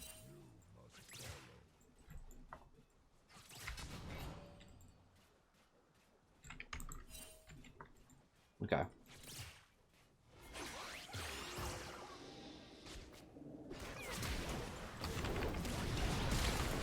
Oh god. I could have flash ulted her, but oh, whatever. I guess I should have flash ulted her, or flash Q'd her. And knocked her back.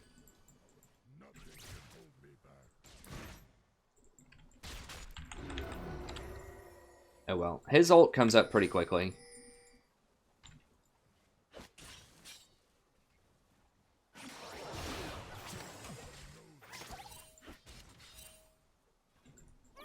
I opted for the W on her, to knock her into the wall and then go for the Q, and she flashed it.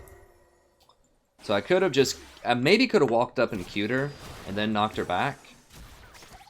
The flash Q would have probably been a much better secure. I should have done it. I was just really greedy with my flash. I thought as soon as I knocked her into the bush that I could chain it together with my Q and be able to hold on to the flash for later, but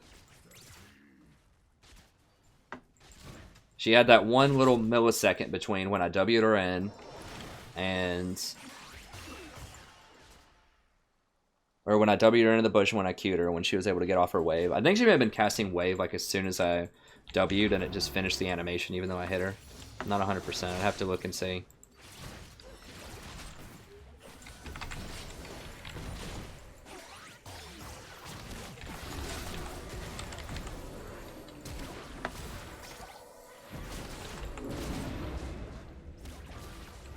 That's fine. Jinx does not have Rocket. Okay, so she used Rocket.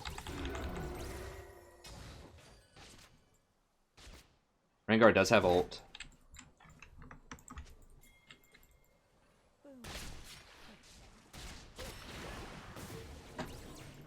They should be able to get her. Both of them. Okay, nice. Okay, good. I was trying to bait him by stepping on that trap. So I was able to hold on to my Hold on to my flash.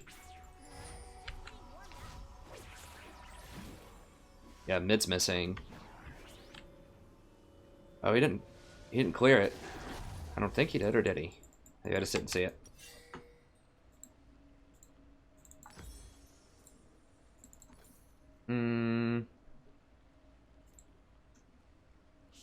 Yeah, I'll go for one of these. Oh, I don't like that. Yeah, Ahri was missing. He should have waited to do that until we had eyes on Ahri.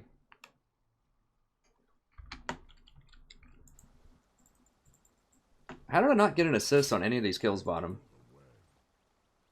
Oh well, that's fine. It's whatever. Jinx got either kills or assists on both of them, I think.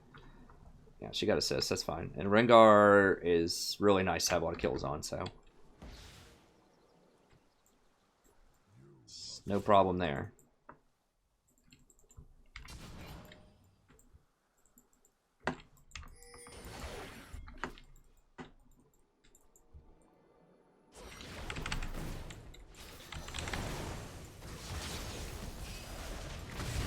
Okay, got him, coach.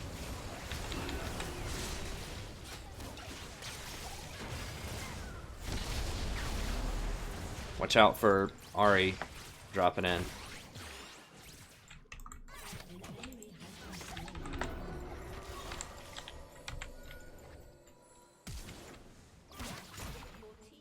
Need to instantly headbutt Ahri away if she goes for anything crazy.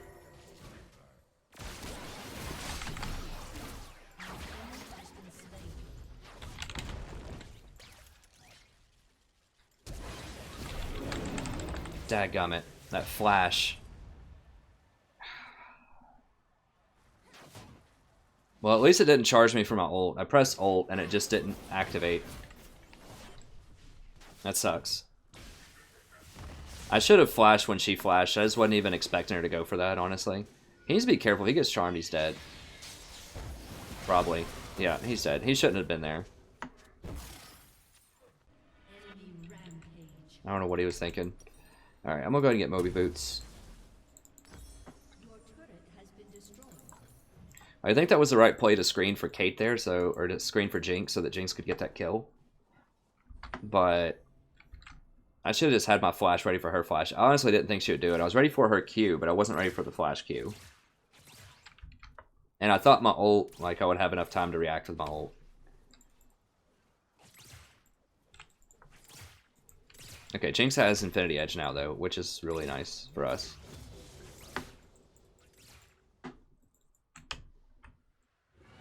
Oh, seriously?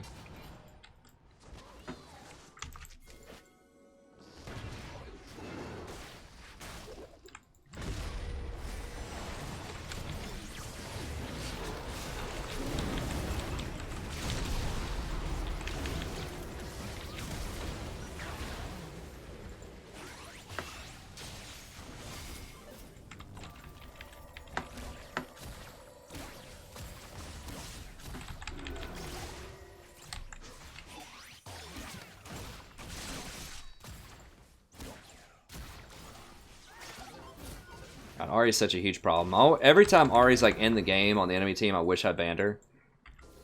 There's like very few games where Ahri is just like a total dud.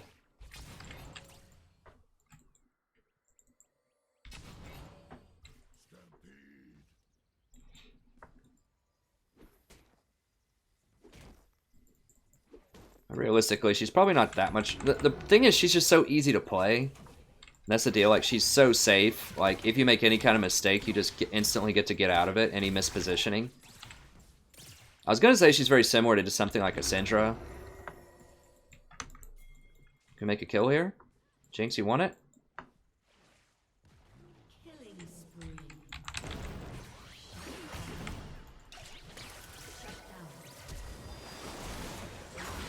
Okay, got him, coach. I knew that was clear because I just swept the pink.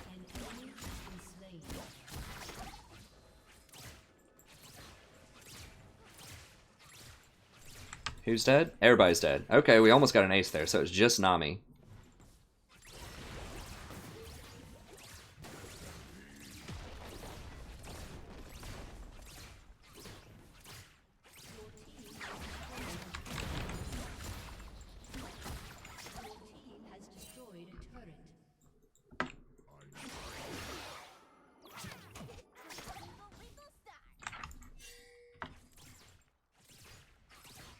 Do we need to leave? There's a lot of people here.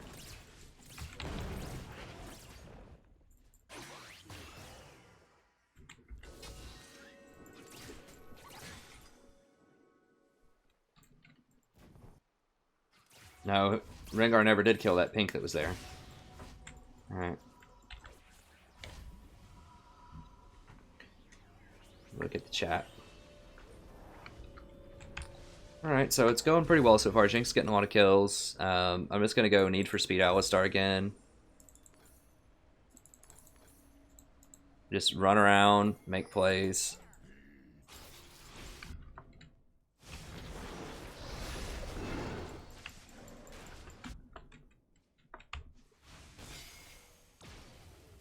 Ahri's a big threat. York's dead again. Let's go middle and make a play, maybe. An ally has been slain.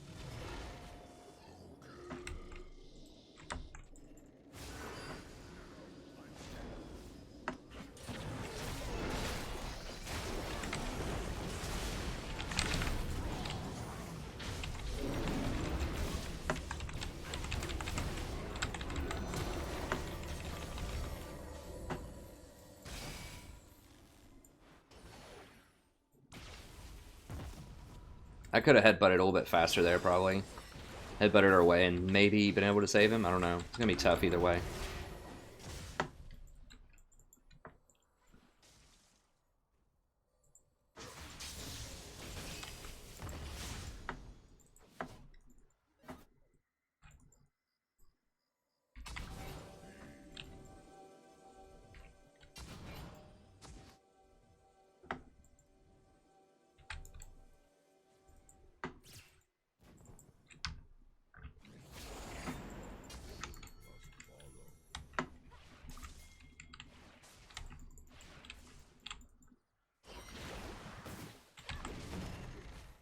Dang it. If Jinx would have been there, I could have comboed. We could have killed her.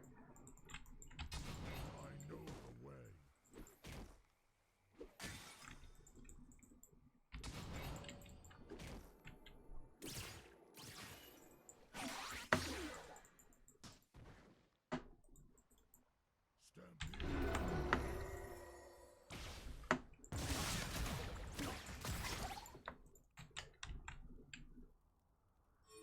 Hey, Yamo, I'll do some Total War later tonight. I was just trying to sneak in a few games of League here.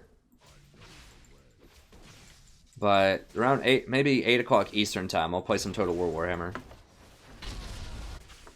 ally has been slain.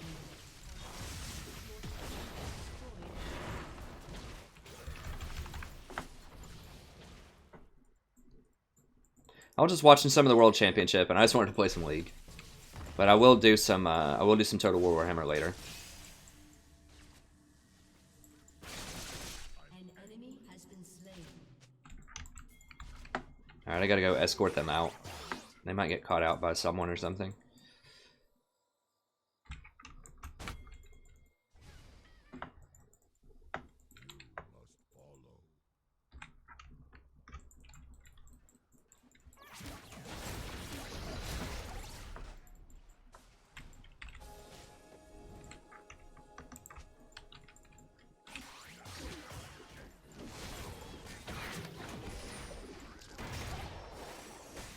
Help me out, Jinx, one hit. Okay, I got it anyways.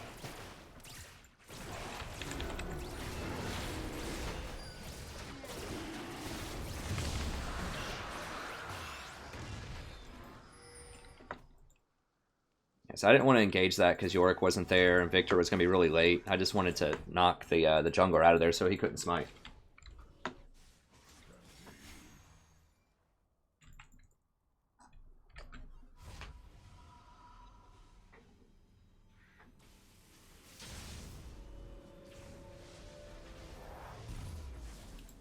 Alright. I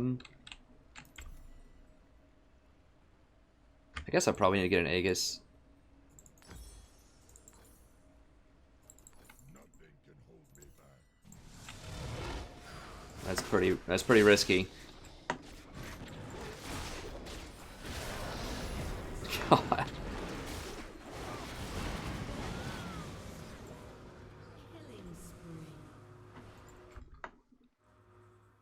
And before Ari. Yeah, here she comes.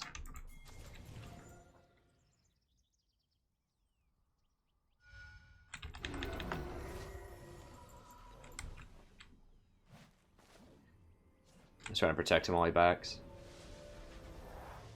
Alright. Now, a lot of times I would go with ZZ also. It just depends. I just want a little bit more team fighting presence.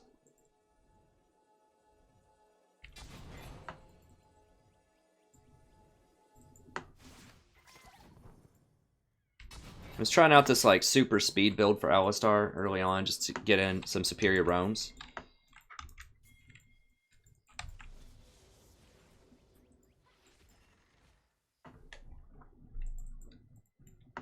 I know it's kind of late European.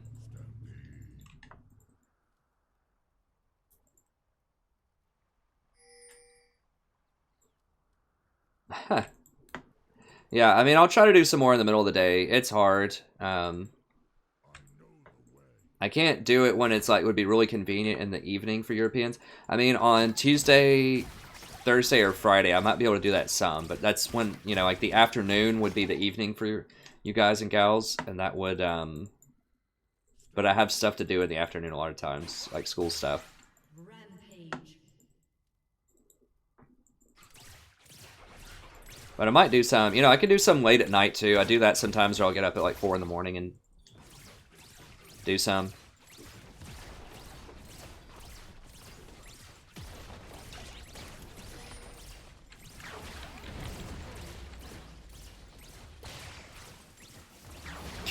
Guess this guy's AFK or something. I don't know. Well, that kind of makes up for my last game, sort of. Except that guy was trying for most of it. We never had a chance in our last game. That's alright, though.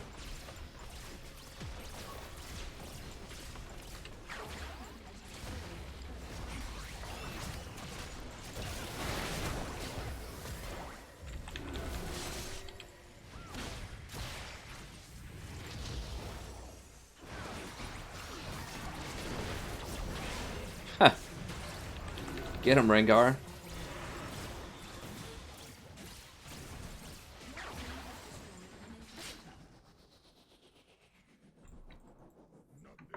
I don't want to use my speed boost here. I could to get up here a little bit faster, but...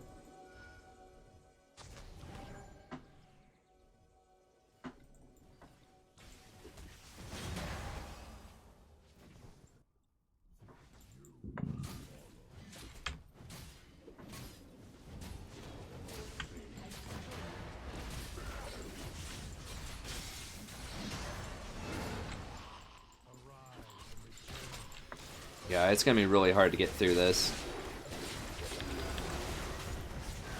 Oh gosh. Where's Jinx? Jinx back. Oh, Jinx back to base.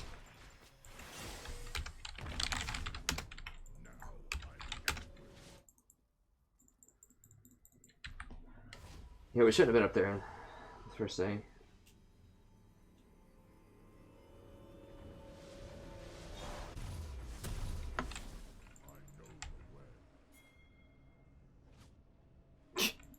Bullet. Alright. Let's go ahead and grab that.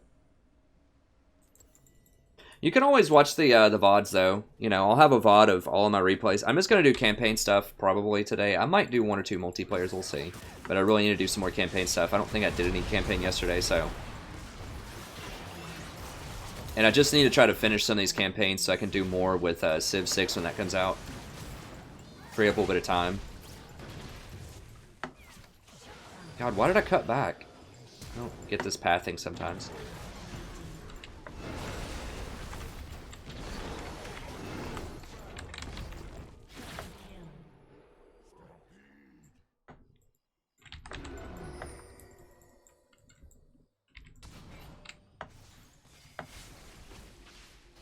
Why would he put that on the Baron? I don't know if that actually like does anything or not.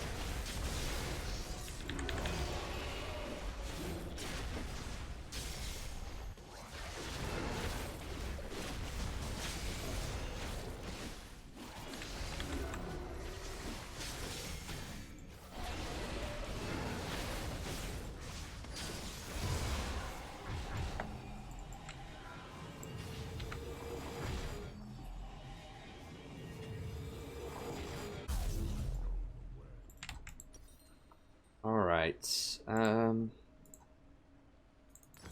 I'll upgrade that for faster activatables.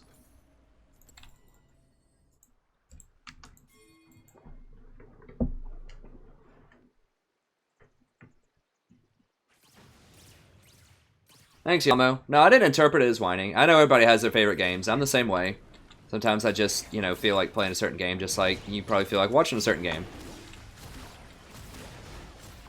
Huh. Rengar's there for him. But I try to balance it out. I'll do some Total War this evening. Like I said. I'll probably do 3 campaigns. I know I need to do... It'll probably be Beastman, Vampire Counts, and Empire. Maybe. I might...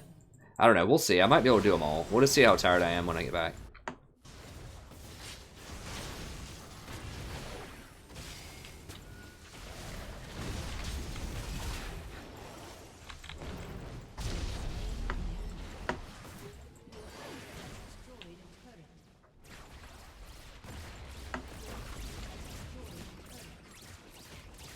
Maybe Maokai was lagged out or something, I don't know, earlier. Because it seemed like he was trying there.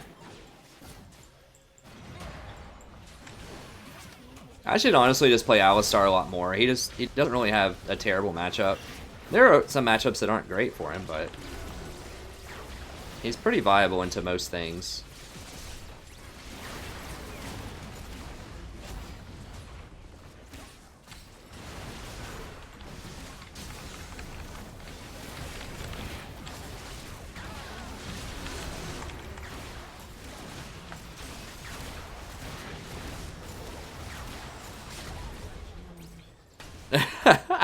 She's running in there for it. Okay, okay. I'll do some dwarves. I'll do some dwarves just for you tonight, Yamo. And if you're not awake to see it, that's fine. Just whenever you get up, you can check it out. So I promise you, I'll do some dwarves tonight just for you, sir. Okay, so we'll see how much I can do. People have been wanting me to do Chaos also. Last time I did 1 episode of Chaos on stream. We'll just see how much time I have left, but I will do the dwarves. I know it's the most popular on the channel, and if you want it, I'll do it. But that's going to be it for this stream. I need to finish up these class notes. That was good. That was actually a pretty quick game. You know, I was worried if it got to like an hour and 15-minute game, or just like one of these crazy games that it might be a huge problem, but that ended up working out perfectly. So thank you very much for joining the stream. Do check out the VOD if you came in a little bit late or you just want to see what's going on. The VODs are always up there. I will put all of my runes into the description as soon as I get back from classes today. And I'll also put the timestamps. You can go in and watch your favorite games. And I do that for all of the past League videos as well. So if you want to go through and watch a specific champion, you can do that. And also have individual VODs in a different folder with series. So if you want to watch Tahm Kench, there's a ton of Tahm Kench, ton of Janna, ton of Alistar, just a lot of everything under my how to carry a support in ranked. Or I think it's like how to like carry to diamond or something as support. I don't know. It's whatever it is on my homepage. It just has a ton of games in it. It's probably got like 100, 150 games in it. So check it out. It's all the support you could ever want with deep strategy in each one. Bye, Celester. Thanks for showing up. And I will be back on later tonight. Like I said, probably around 8 o'clock Eastern. I'm going to play a few hours of Total War. And then I might circle back and do some League. I need to do some XCOM as well. So we have plenty of stuff tonight. Should keep you busy. And if you're European, I'm sorry. It'll be a little bit late. But I might get up in the morning, you know, around 4 or 5 a.m. and do some more. We'll see. And that would be, you know, I think that would be like in the morning / afternoon for you. But anyways, lots of content coming soon. Stay tuned for it. We on the channel, as I just explained, we have the League of Legends. We also have Total War Warhammer, both legendary campaigns and multiplayer. I have XCOM 2, Iron Man. I was going to say Iron Man Impossible, but Iron Man Legendary, they call it an X-Men 2. XCOM 2, not X-Men 2. XCOM 2. And then Civ 6, as soon as it comes out, I'm going to run at least 2 different civilizations with that. So let me know in the comments what you want to see. I would like to try out the new Religious Victory. I might do Gandhi for that, is what it's looking like. He looks pretty interesting. But I have been studying up for that. It should be a lot of fun when it comes out. But that's going to be it. Thank you very much. Check out the VODs.